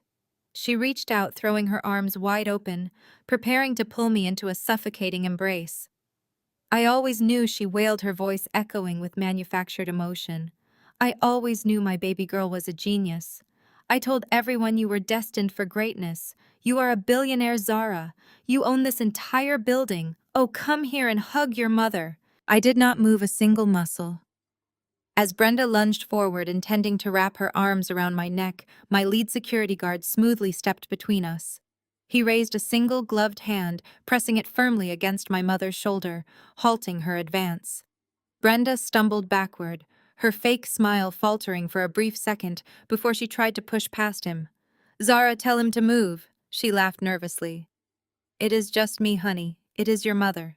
I looked at her with absolute freezing detachment. You are not a mother, Brenda, I said, my voice slicing through the heavy air of the ballroom. You are a mercenary. You align yourself with whoever holds the thickest wallet. You mocked my career, you belittled my son, and you stood by smiling while DeAndre tried to physically drag Malik out of this room. But now that you realize I am the one holding the deed to your comfortable existence, you want to play the proud matriarch. Zara. How can you say that? Brenda gasped, clutching her chest as if physically wounded by my words. I am your flesh and blood. I have always supported you. I reached into my tailored bag for the third and final time tonight. The zipper opening made Brenda flinch involuntarily. I retrieved a single crisp sheet of paper, holding it up between my two fingers. You love leverage, Brenda, I corrected smoothly. Just like the transaction you completed 24 hours ago. Brenda stared at the paper, her jaw dropping slightly. Her eyes darted nervously around the room, searching for an escape route that did not exist. This is a certified bank statement from your personal checking account, I announced, projecting my voice, so every single relative in the room could hear the absolute truth. It shows a direct wire transfer clearing at exactly 2 o'clock yesterday afternoon. A transfer of exactly $100,000. The family gasped, murmurs of confusion rippling through the crowd. Do you want to explain the origin of those funds, Brenda? I asked, taking a slow step to look my mother directly in the eye. Or should I? Brenda opened her mouth, but no sound came out. She was completely paralyzed. The money came from one of DeAndre's rapidly depleting offshore accounts. I stated, my voice echoing off the walls. He paid you $100,000 yesterday, Brenda. He paid you to guarantee my attendance at this dinner. He paid you to ensure I brought Malik. You accepted a bribe to ambush your own daughter and orchestrate the kidnapping of your own grandson. The suffocating silence that followed in the room was absolute. I turned my back on her, completely dismissing her. As my gaze swept the grand ballroom, I noticed movement near the exit. DeAndre, entirely stripped of his leverage, was quietly creeping along the wall. He was desperately inching toward the heavy oak doors, hoping to slip out into the cold night. I calmly raised my right hand and snapped my fingers loudly. Instantly, the heavy oak doors slammed shut, automatically locking. DeAndre completely froze, his trembling hand hovering near the brass handle. We aren't done yet, DeAndre, I said. DeAndre slowly turned around. His shoulders slumped in absolute defeat. He pressed his back against the heavy oak doors like a cornered animal, realizing his escape route was sealed. The arrogant swagger he carried all evening was gone, replaced by the raw terror of a man who suddenly understood he had walked directly into a perfectly executed trap. You thought this was just a simple family reunion? DeAndre, I asked, stepping away from Brad and my mother. You thought I came here to eat dry barbecue, exchange fake pleasantries, and let you manipulate my son into saving your sinking company? I shook my head, letting a cold smile touch my lips. You underestimated me again. I reached into the pocket of my blazer and pulled out my smartphone. Malik, who had been sitting quietly at the front table observing the chaotic meltdown, sat up straight. He reached over to the elaborate floral centerpiece sitting in the middle of our table. With a precise motion, my brilliant son pulled back a white rose to reveal a blinking red light. It was a high-definition camera seamlessly integrated into the decorations. Malik hacked into the venue security systems yesterday, I explained, my voice projecting clearly across the silent room. He secured the doors, controlled the audio feeds, and he set up a secure broadcast link. You see, DeAndre? I did not just bring my security team to this family gathering. I brought your bosses. I tapped the screen of my phone once. The massive projector screen behind me, which previously displayed the bank records and audio files, flickered brightly. The harsh white light illuminated the shocked faces of my relatives. The screen split into a sleek, high-resolution video conferencing grid. 12 older men and women dressed in immaculate business attire stared back at us from their corporate boardrooms. DeAndre let out a strangled gasp, He recognized every single face on that massive screen. His knees buckled slightly, forcing him to slide down the solid oak door until he was crouched on the floor in a pathetic heap. Sasha let out a loud, piercing shriek, covering her mouth with both hands as she stared at the glowing projector. She knew exactly what this meant for her lavish lifestyle. These distinguished individuals are the primary financial stakeholders and the executive board of directors for your technology firm, I announced, gesturing gracefully toward the screen. I sent them a secure invitation link 2 hours ago. They have been watching this entire family reunion live in stunning high definition. They heard every single word you said tonight, DeAndre. The silence in the grand ballroom was absolutely deafening. My aunts and uncles, who had been so eager to praise DeAndre and Brad earlier this evening, were now completely mute, terrified of the immense power radiating from the screen. Brenda stood frozen, her mouth hanging open, her fake tears completely dried up.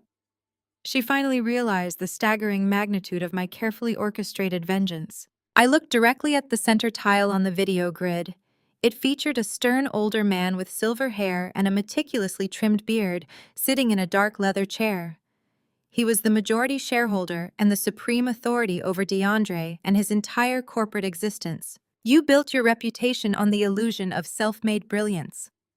DeAndre, I said, my gaze shifting back to the pathetic man cowering on the floor.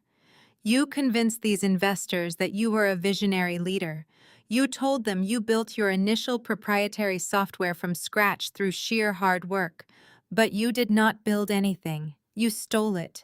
You stole the initial capital from your own sick infant son, and you used that stolen money to buy your way into their boardroom. DeAndre raised his trembling hands in a desperate pleading gesture.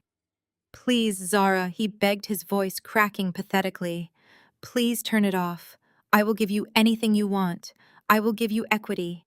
I will give you cash. Just stop the broadcast. We can fix this quietly. There is nothing to fix quietly, I replied, my voice dropping to a harsh, unforgiving whisper. You abandoned us to die. You left me drowning in medical debt while you built an empire on stolen funds.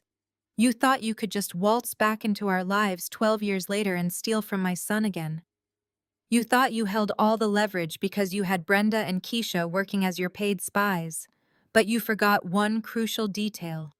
I am the one who writes the code now. I turned my attention back to the massive projector screen.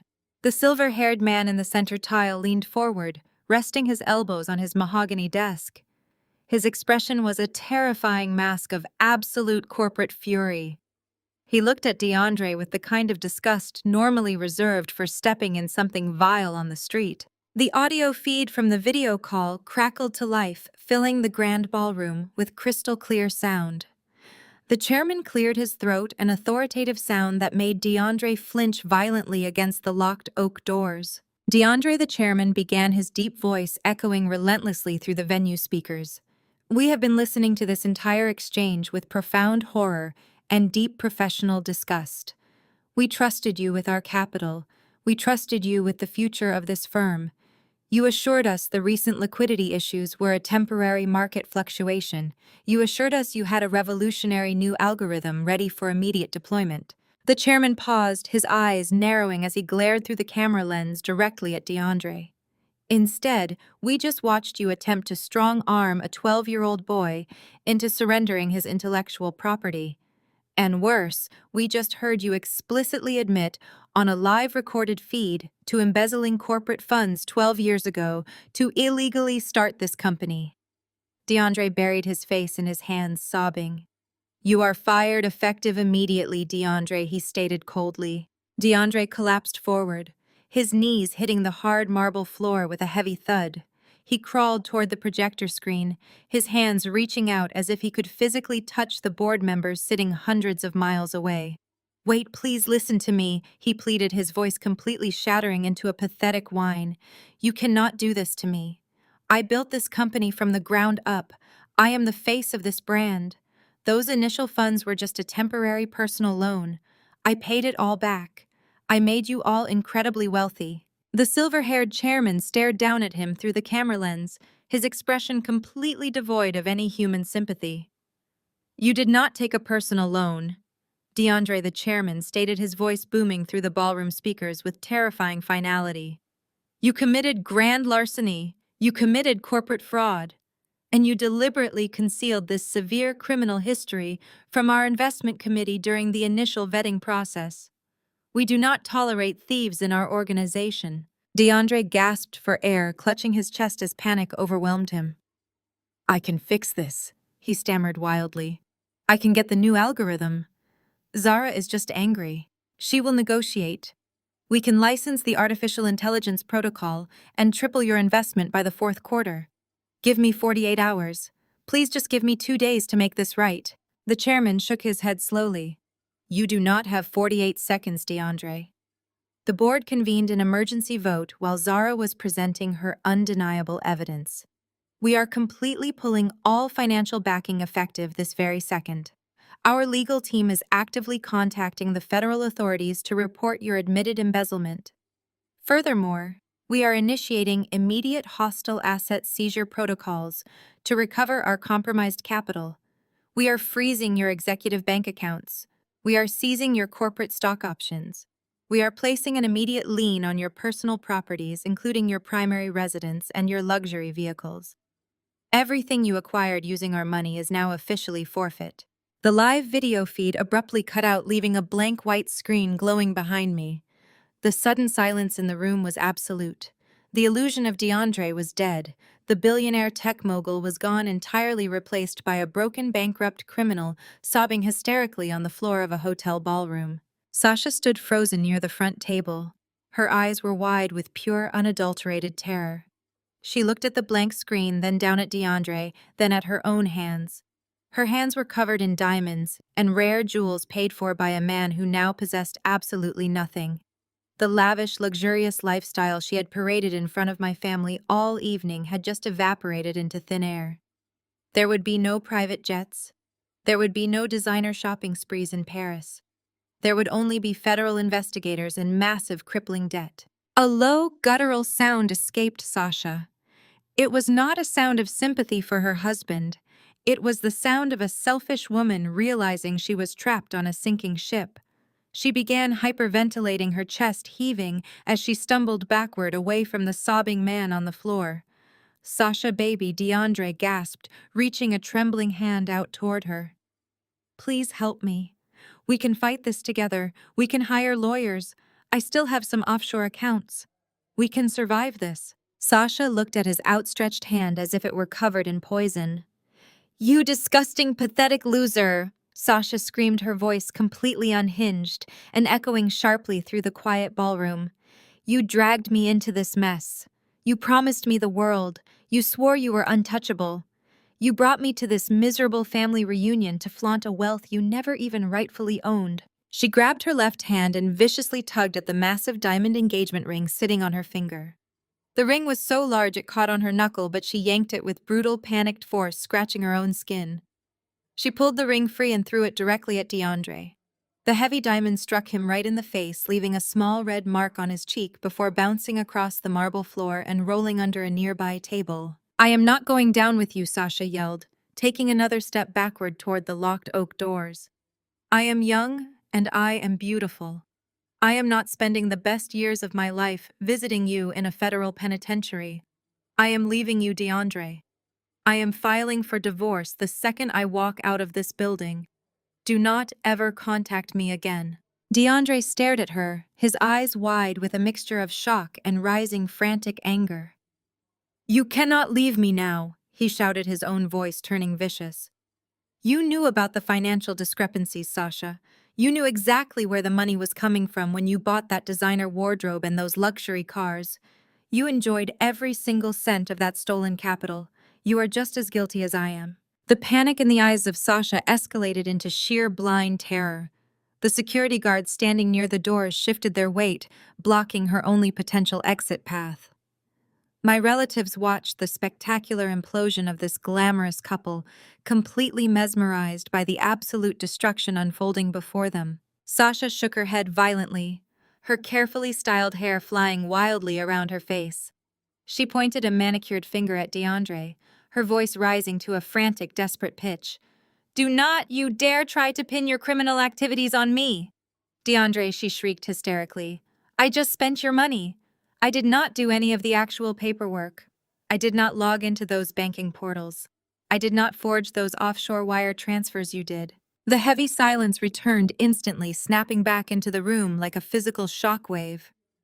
Sasha clamped both hands over her mouth, but the words had already left her. She stared blankly ahead. The silence in the grand ballroom was shattered only by the heavy breathing of a man who had just lost absolutely everything.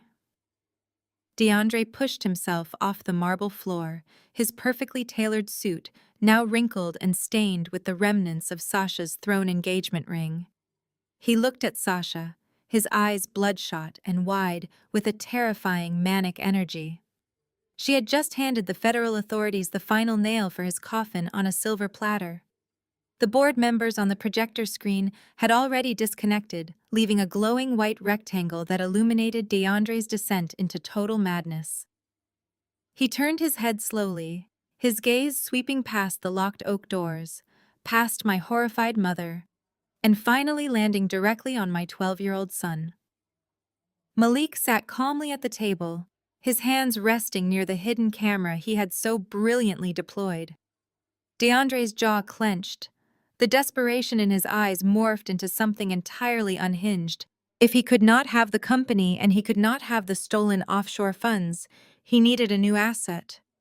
He needed the proprietary algorithm Malik had created. It was the only leverage left in his crumbling universe. A primal guttural roar ripped through DeAndre's throat. He lunged forward, closing the distance between the exit and our table with terrifying speed. His hands curled into tight fists, his face a mask of pure violent desperation. "I am still your father!" he screamed, his voice breaking into a manic pitch that echoed off the high ceilings. "You belong to me, Malik. I have parental rights. I will drag you into court and compel you to hand over every single line of that intellectual property code. It is mine. You are a minor, and everything you build belongs to me."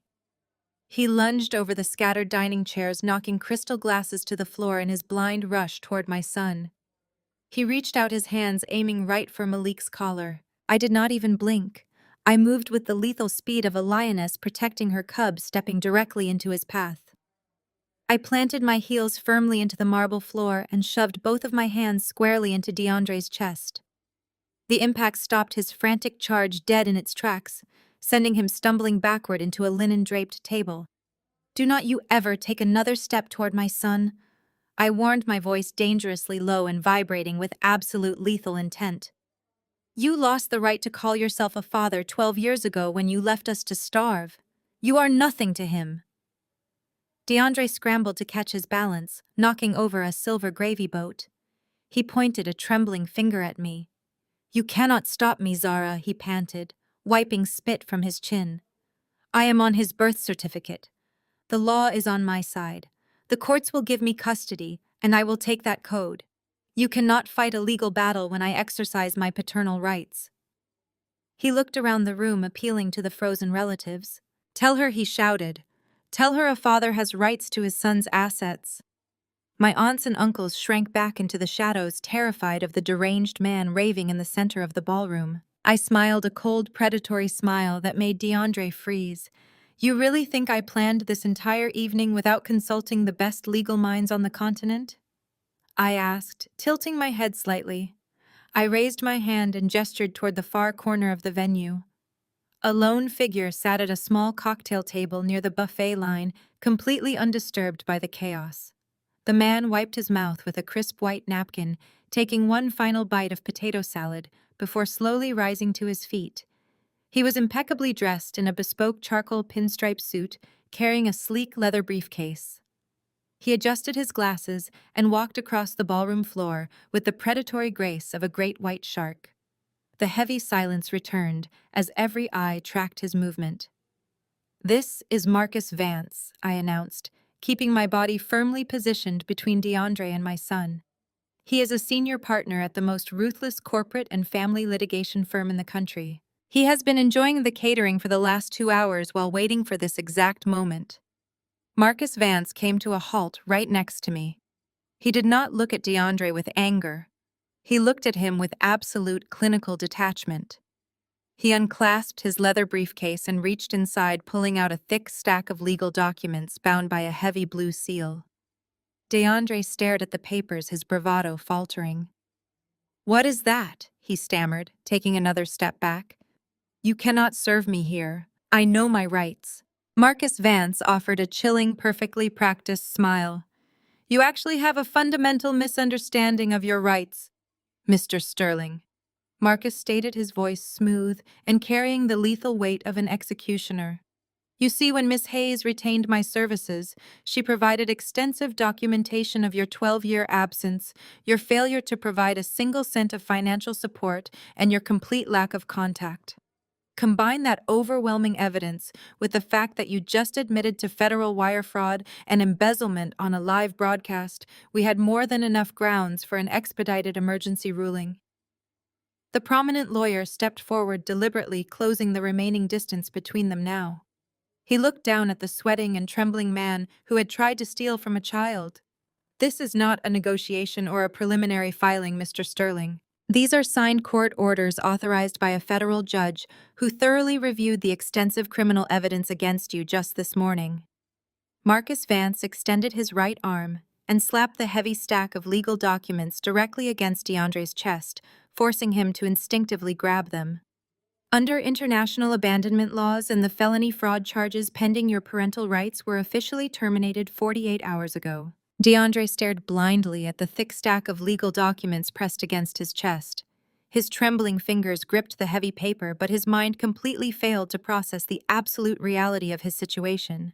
The one piece of leverage he thought he possessed had been clinically severed before he even stepped foot into this hotel ballroom. He looked up at Marcus Vance with hollow, dead eyes. But the ruthless attorney was far from finished. Vance smoothly reached back into his sleek leather briefcase. He retrieved a second envelope, this one noticeably thicker than the first. Vance snapped the manila folder open and extracted a tightly bound financial ledger consisting of dozens of pages. He held the document out toward DeAndre, who stubbornly refused to take it. Vance simply let the heavy stack of paper drop. It landed on the marble floor right at DeAndre's expensive leather shoes with a resounding slap.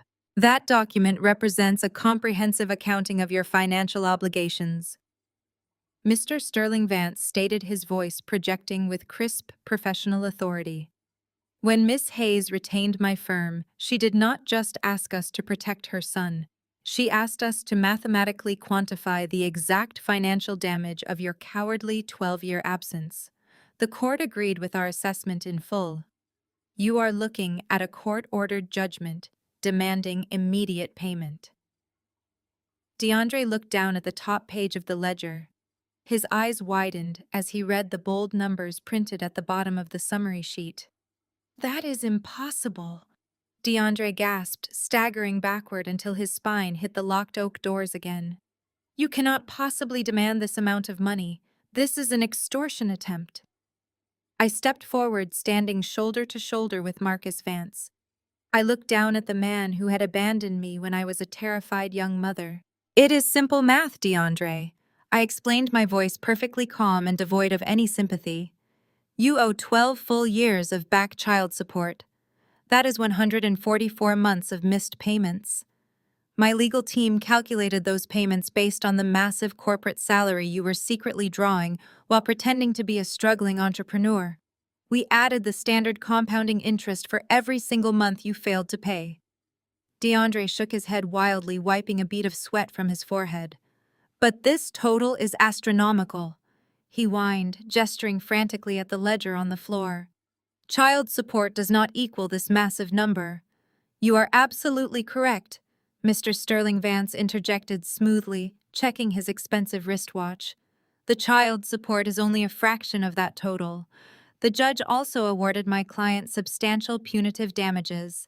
You inflicted severe emotional distress on a vulnerable young mother. You abandoned an infant with severe medical needs, forcing Miss Hayes to shoulder a crippling financial burden entirely alone. The court found your actions highly malicious and deliberately negligent." Furthermore, we factored in the undeniable emotional trauma you attempted to inflict tonight by orchestrating a hostile kidnapping scheme disguised as a family reunion. The judge was not amused by your tactics. DeAndre dropped to his knees, his expensive tailored trousers tearing slightly against the hard marble floor.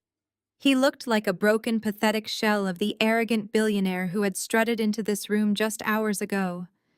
He clasped his hands together in a desperate, pleading gesture. "Zara, please," he begged, his voice cracking into a high-pitched sob. "You just saw what happened on that projector screen. You just saw the board of directors completely strip me of my company. Sasha threw her engagement ring in my face and publicly confessed to wire fraud. The federal authorities are freezing every single bank account I have ever opened. My stock options are entirely worthless. My offshore accounts are compromised. I am completely bankrupt, Zara. I do not have a single penny to my name. You cannot squeeze blood from a stone. I literally cannot pay this judgment." I looked down at him, my expression hardening into a mask of pure, dangerous satisfaction. I allowed a slow, cold smile to touch my lips. "That is perfectly fine, DeAndre," I whispered, my voice slicing through the heavy silence of the grand ballroom like a freshly sharpened blade. "I already knew you were going to lose everything tonight. I orchestrated your corporate downfall intentionally. I do not care that your bank accounts are currently empty." DeAndre stared up at me, his face twisted in absolute confusion. "Then why are you doing this?" he cried out. "Why hand me a massive bill if you know I am completely broke?" "Because debts do not just disappear." DeAndre, I replied, leaning down slightly to ensure he heard every single syllable. "The federal courts will attach this massive financial judgment to your permanent record. Whenever you eventually get out of federal prison, you will have to find a job. You will have to scrub toilets or flip burgers or sweep floors. And when you do, the courts will immediately garnish 100% of your future wages. Every single dollar you ever earn for the rest of your miserable life will be legally seized and deposited directly into a trust fund for Malik. You will work until the day you die, and you will never keep a single penny." DeAndre let out a hollow moan as his permanent ruin sank in. Nearby, Brad watched the absolute destruction unfold. Keisha had stolen his legitimate fortune for DeAndre. However, Brad harbored a secret. He possessed substantial hidden cryptocurrency assets. Realizing the federal authorities would soon investigate their marital estate due to her wire fraud, Brad crawled backward toward the exit. He pulled out his phone and dialed a confidential number. "Listen carefully," Brad whispered urgently. "You must file for immediate divorce right now, before the feds seize my highly hidden personal accounts to shield my money from this massive, chaotic implosion going down right in front of my very own eyes tonight." His hushed, panicked words barely left his lips before a shadow fell over him. Brad looked up, his phone still pressed tightly against his ear, to see me standing directly above him. I reached down and smoothly plucked the device right out of his trembling hand. I pressed the end call button, terminating his cowardly escape route with a single definitive tap. "You are a little too late for a strategic divorce, Brad," I said, tossing his expensive phone onto the nearest dining table. The loud clatter made him flinch. "Did you honestly think I would spend months orchestrating DeAndre's total destruction and completely forget to neutralize the man funding his entire operation?" Brad scrambled to his feet, his face flushed red with a mixture of embarrassment and rising indignation. He tried to puff out his chest, attempting to summon the haughty generational wealth entitlement he had wielded like a weapon all evening. "You have absolutely no right to touch my property," he sputtered, adjusting his designer tie with shaking fingers. "My marital assets are completely legally protected. Keisha's little embezzlement scheme has absolutely nothing to do with my personal offshore accounts. I have ironclad prenuptial agreements. You and your feral ex-husband can rot in federal prison for all I care. I am washing my hands of this entire ghetto circus." I let out a sharp, genuinely amused laugh.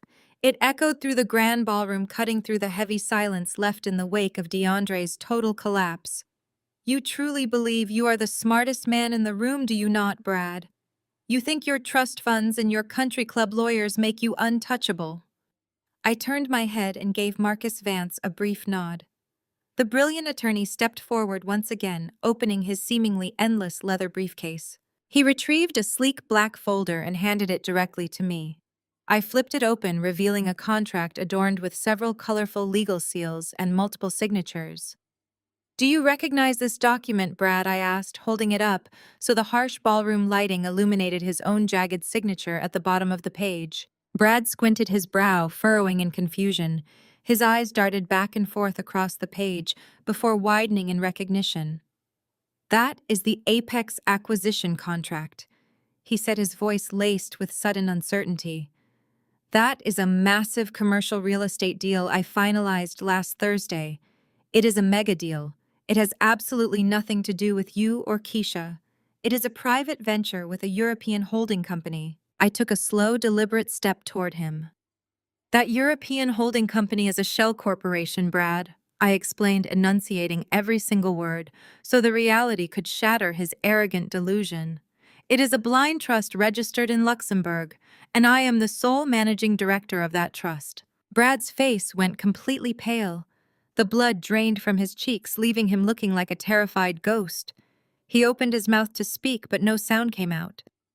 He just stared at the contract in my hands as if it had suddenly turned into a venomous snake. "You were so blinded by the promise of a massive return on investment that you did not even bother to have your legal team properly vet the opposing entity."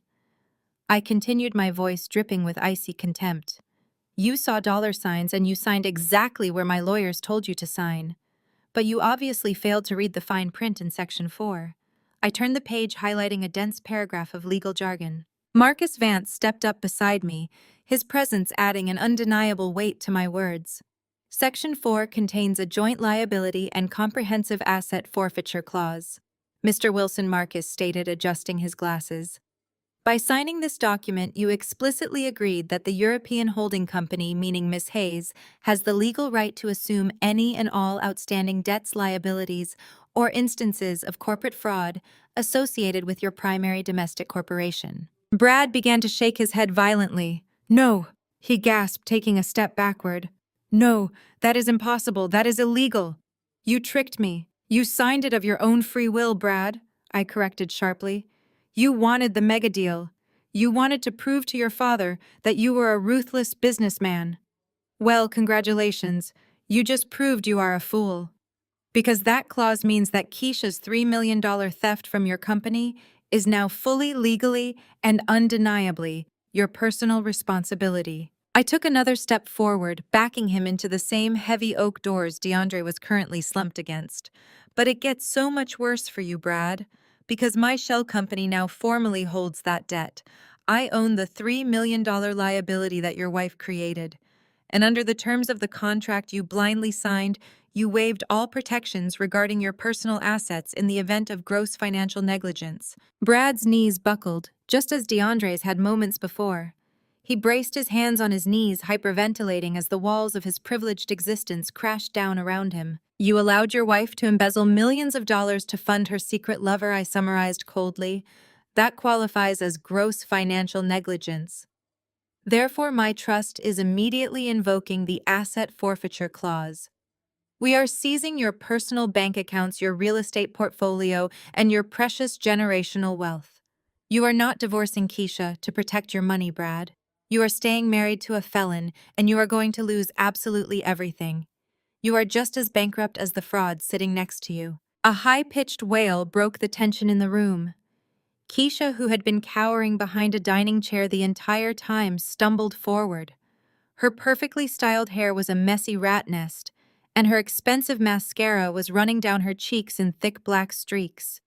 She looked completely broken, realizing that her safety net, her rich white husband, was now utterly destroyed. She had burned down her marriage for DeAndre, and DeAndre was going to prison. She had nothing left.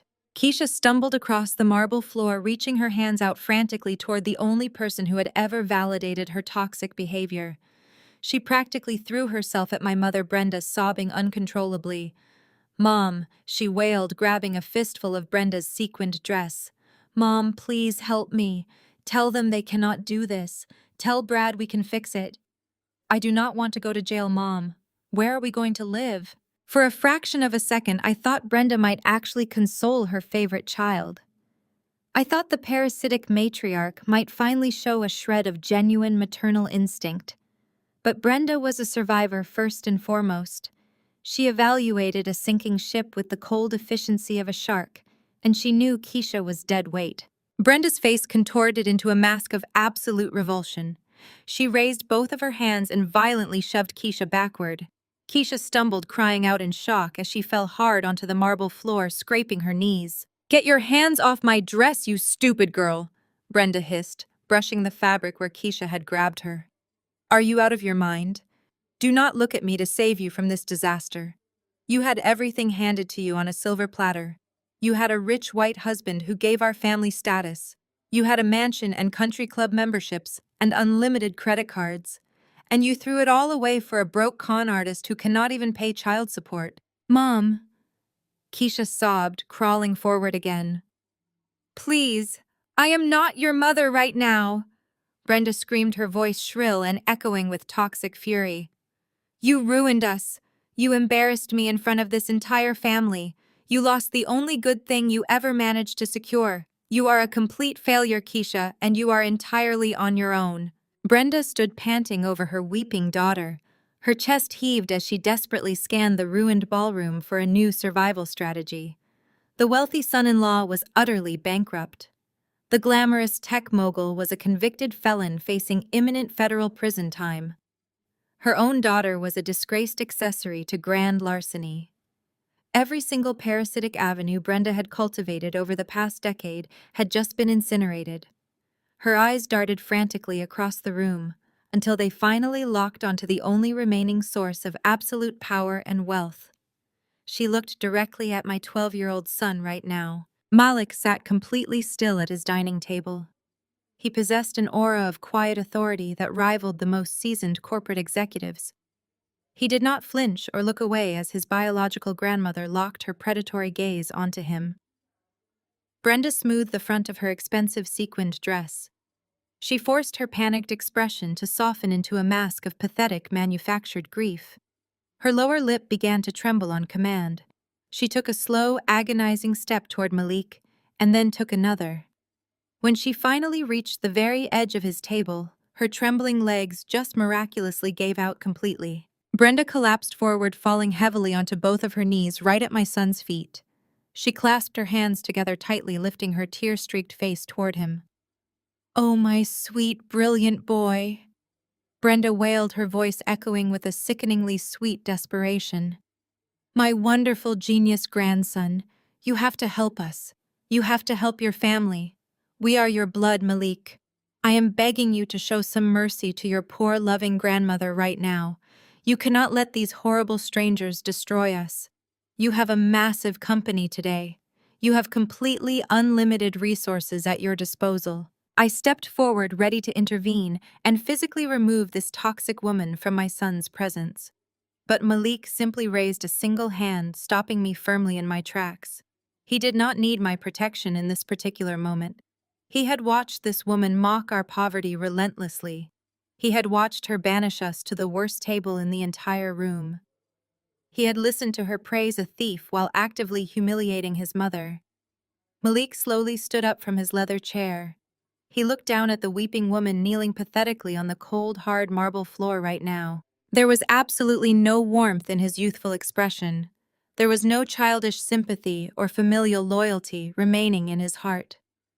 Malik looked down at Brenda with absolute ice in his eyes. The ambient temperature in the grand room seemed to drop 10 degrees as my son mentally prepared to deliver his judgment. He did not raise his voice or show any trace of anger. He spoke with the quiet, chilling precision of a seasoned judge delivering a final, unyielding verdict. He stared directly into her fake, tear-filled eyes, refusing to look away for even a single passing second. "You made the rules for this family very clear tonight," Malik stated, his voice carrying effortlessly across the silent ballroom. "I heard everything you said when we arrived. You told my mother that the family must prioritize those who bring honor to our name." Brenda gasped, her hands flying to her mouth as the trap snapped shut around her. You decided that wealth and status were the only things that mattered. Malik continued his gaze, boring into her terrified eyes. You worshipped a man who stole his entire fortune. You enabled a daughter who embezzled millions from her innocent husband. You built an entire hierarchy based on lies and deception, and right now you are just a burden. The impact of his words was absolutely devastating. Brenda let out a choked, strangled sound. She slumped backward onto the floor, her hands dropping limply into her lap. The grand matriarch of the family had been completely dismantled by her own toxic philosophy, weaponized against her by a child. Her entire illusion of control had shattered, leaving her exposed as a pathetic, greedy opportunist with absolutely nothing left to exploit. The surrounding relatives watched the spectacle in stunned, breathless silence right now. Nobody dared to step forward and offer Brenda any assistance. They all understood that the old regime was officially dead. The power dynamic in the room had permanently shifted. My son had firmly established himself as the undisputed victor. He turned away from the sobbing woman, dismissing her existence entirely. He walked back to his seat and calmly sat down, resuming his quiet observation of the room. I felt a surge of profound maternal pride wash over me. Malik had not just survived this family, he had conquered them. Suddenly, a sharp, piercing sound interrupted the quiet grand ballroom atmosphere. The distant wail of sirens began to bleed through the thick exterior walls of the hotel. The noise rapidly multiplied, growing louder and more urgent with every passing second. The wailing chorus echoed down the street, approaching our exact location. The security guards standing by the main doors instantly straightened their posture, exchanging nervous glances. DeAndre scrambled away from the doors, his eyes wide with renewed terror, as the inevitable consequences of his actions finally arrived. The screaming sirens abruptly cut off, replaced by the distinct screeching of heavy tires halting aggressively on the pavement right outside the hotel building. Intense, flashing red and blue lights began to relentlessly reflect against the massive banquet hall windows, painting the terrified faces of my relatives in harsh, alternating colors. The reality of federal authorities swarming the perimeter sent a fresh wave of sheer panic through the crowd. Keisha whimpered, crawling backward until she hit a table leg. Brad stared blankly at his useless contract, completely paralyzed by fear. Then the unmistakable sound of heavy boots echoed loudly in the hallway outside. The synchronized marching grew deafeningly close, stopping right outside our locked doors, ready to breach the room and end absolutely everything. The heavy oak doors did not just open, they violently burst apart. A dozen heavily armed federal agents poured into the grand ballroom, their dark tactical gear creating a jarring, terrifying contrast against the crystal chandeliers and the pristine white table linens. Local police officers flanked them, moving with coordinated military precision as they instantly secured every single exit in the venue. The sheer overwhelming force of the raid sucked the remaining oxygen right out of the room. My aunts and uncles, who had spent the entire evening sipping expensive champagne and whispering malicious gossip about my cheap clothes, now shrank back against the silk-draped walls. Their eyes were wide with unadulterated terror as the reality of the situation finally shattered their luxurious delusion. A tall, stern-faced FBI agent strode directly into the center of the room. His gold badge gleamed sharply under the bright ballroom lights. He bypassed the terrified wedding guests and walked straight toward the broken man kneeling on the marble floor. DeAndre Sterling, the agent, barked, his voice booming with absolute, undeniable authority. You are under arrest for multiple counts of federal wire fraud, grand larceny, and corporate embezzlement. You have the right to remain silent. Anything you say can and will be used against you in a court of law. DeAndre did not fight. He did not yell. The arrogant billionaire tech mogul who had strutted into this room demanding my son's intellectual property was entirely gone. In his place was a hollow, trembling shell of a man. Two federal agents hauled him roughly to his feet, grabbing his arms and forcing them firmly behind his back. The metallic click of the heavy steel handcuffs snapping shut echoed sharply across the quiet room. It was the sound of absolute finality. DeAndre winced as the cold metal bit into his wrists, his tailored suit jacket pulling awkwardly across his shoulders. He looked wildly around the room, searching for a single friendly face, a single shred of sympathy from the family he had successfully bought with stolen money. He found absolutely nothing. The relatives who had worshipped his bank accounts just an hour ago now looked at him like he was carrying a highly contagious plague. They refused to even meet his desperate gaze. Over by the buffet tables, Brad attempted to use the chaotic distraction to quietly slip out the side service doors. He moved with the desperate, frantic energy of a cornered rat, keeping his head down and his hands tucked tightly into the pockets of his expensive trousers. He did not make it 5 steps. Bradley Wilson, a second federal agent, called out, stepping firmly into Brad's escape path and blocking the swinging doors.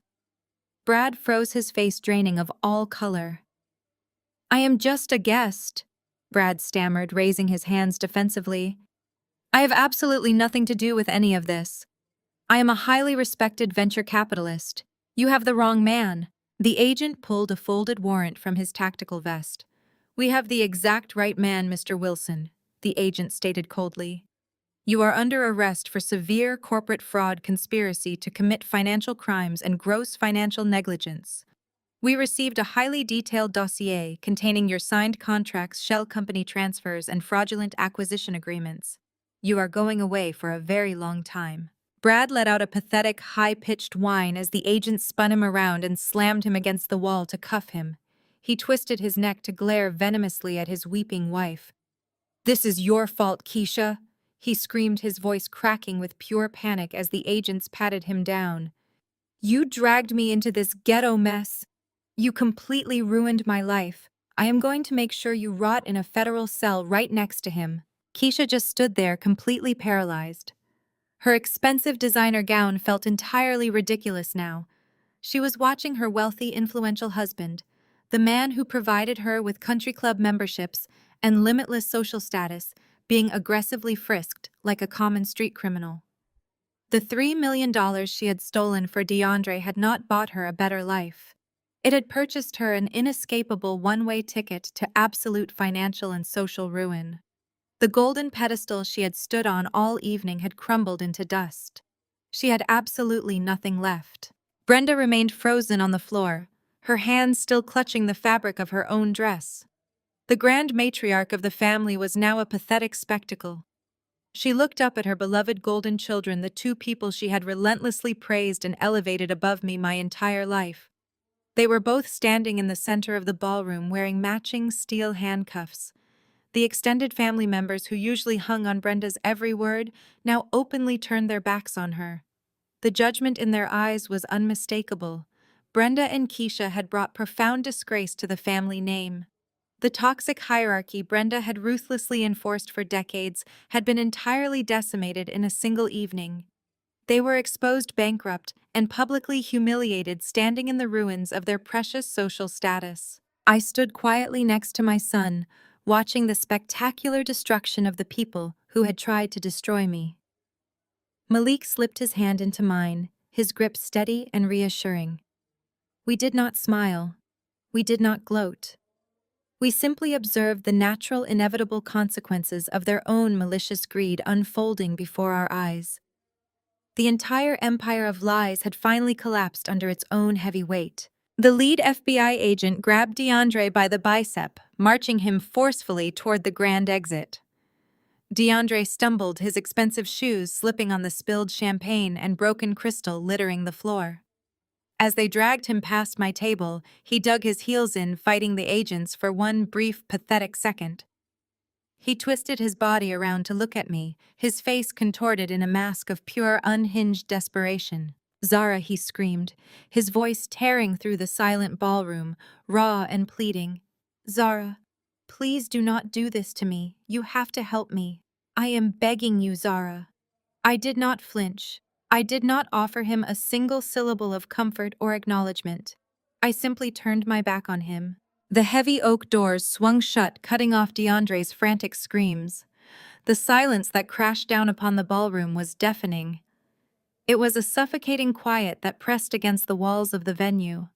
The only sound remaining was the steady beat of an R&B track playing smoothly over the hidden ceiling speakers. It was a jarring, peaceful contrast to the devastation that had just unfolded on the marble floor. I turned around facing the scattered remnants of my family. They were frozen exactly where they stood. Aunts, uncles, and cousins who had spent the evening looking down their noses at me were now immobilized by shock. Their champagne flutes hung loosely in their hands. Their expensive designer clothing suddenly looked ridiculous against the backdrop of their moral bankruptcy. I let my gaze sweep across the room, making deliberate eye contact with every person who had whispered a cruel rumor or cast a judgmental stare in my direction. I did not feel angry anymore. The burning rage that had fueled my silent assent for the past 12 years had evaporated. In its place was a profound emptiness. I looked at these people and felt nothing but absolute pity. They had tied their identities to a hollow illusion of wealth and status. They had worshipped a pair of fraudulent golden men who were currently being strapped into federal transport vehicles.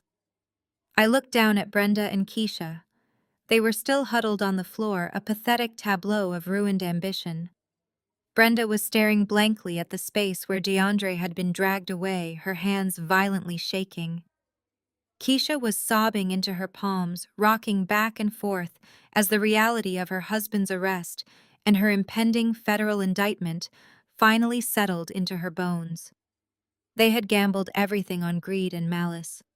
They had attempted to sacrifice me and my son to elevate themselves. Now they were left with absolutely nothing. No mansions, no country club memberships, no wealthy husbands to shield them from the consequences of their toxic choices. They were going to face the harsh reality of the criminal justice system completely alone. I did not offer them a parting lecture.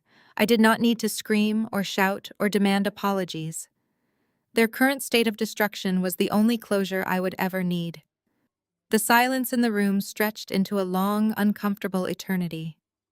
My relatives shifted uneasily under my unwavering gaze, waiting for me to deliver a final, crushing blow. But they were no longer worth my breath. They were ghosts haunting the graveyard of their own making. I turned my attention back to the only person in the room who actually mattered. I walked over to Malik. He was standing calmly near the table, his posture straight, his expression reflecting the exact same cool detachment I felt in my heart. He reached down and smoothly retrieved the small hidden camera lens he had placed among the floral centerpieces earlier that evening. He slipped the device into his tailored jacket pocket, securing the final piece of evidence. I held out my hand toward him. Malik looked up at me, his dark eyes shining with a quiet, undeniable strength. He placed his hand firmly in mine. His grip was warm and steady, grounding me completely. "Are you ready to go home?" I asked, my voice cutting clearly through the silent ballroom. Malik nodded, a small, genuine smile touching his lips for the first time all evening. "I am ready," he replied. We turned our backs on the frozen crowd. We did not rush. We walked toward the main exit with deliberate, measured steps, our heads held high. The sea of relatives instinctively parted for us, stepping back to clear a wide path. Nobody dared to speak. Nobody dared to reach out or ask for forgiveness. They simply watched as the woman they had relentlessly discarded walked away with the boy they had foolishly tried to exploit. Marcus Vance fell into step right behind us, his leather briefcase snapping shut with a crisp, satisfying click.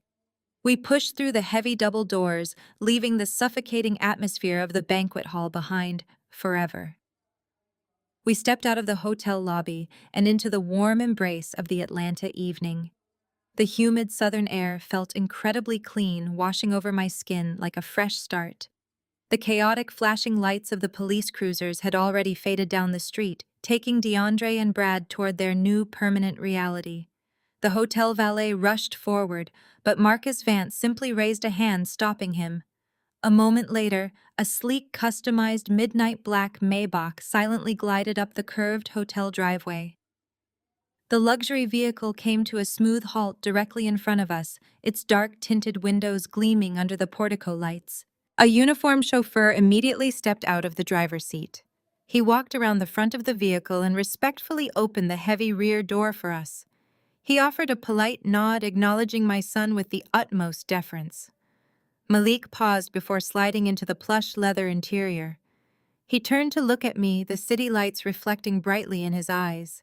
He looked incredibly tall, standing there, a young king who had just secured his own throne. "We really did it, Mom," Malik said, his voice filled with a quiet, profound awe. "We actually beat them all." I stepped closer, reaching out to gently cup his face. I leaned forward and pressed a long, tender kiss to his forehead. "You were never a burden, baby," I whispered, my voice thick with absolute, unconditional love. "You were my empire." We slid into the spacious back seat of the Maybach. The chauffeur closed the door, shutting out the outside world completely. As the powerful engine purred to life, we pulled away from the curb. We drove off into the glowing city lights, leaving the toxic family entirely in the rearview mirror to deal with the bitter ashes of their own greed.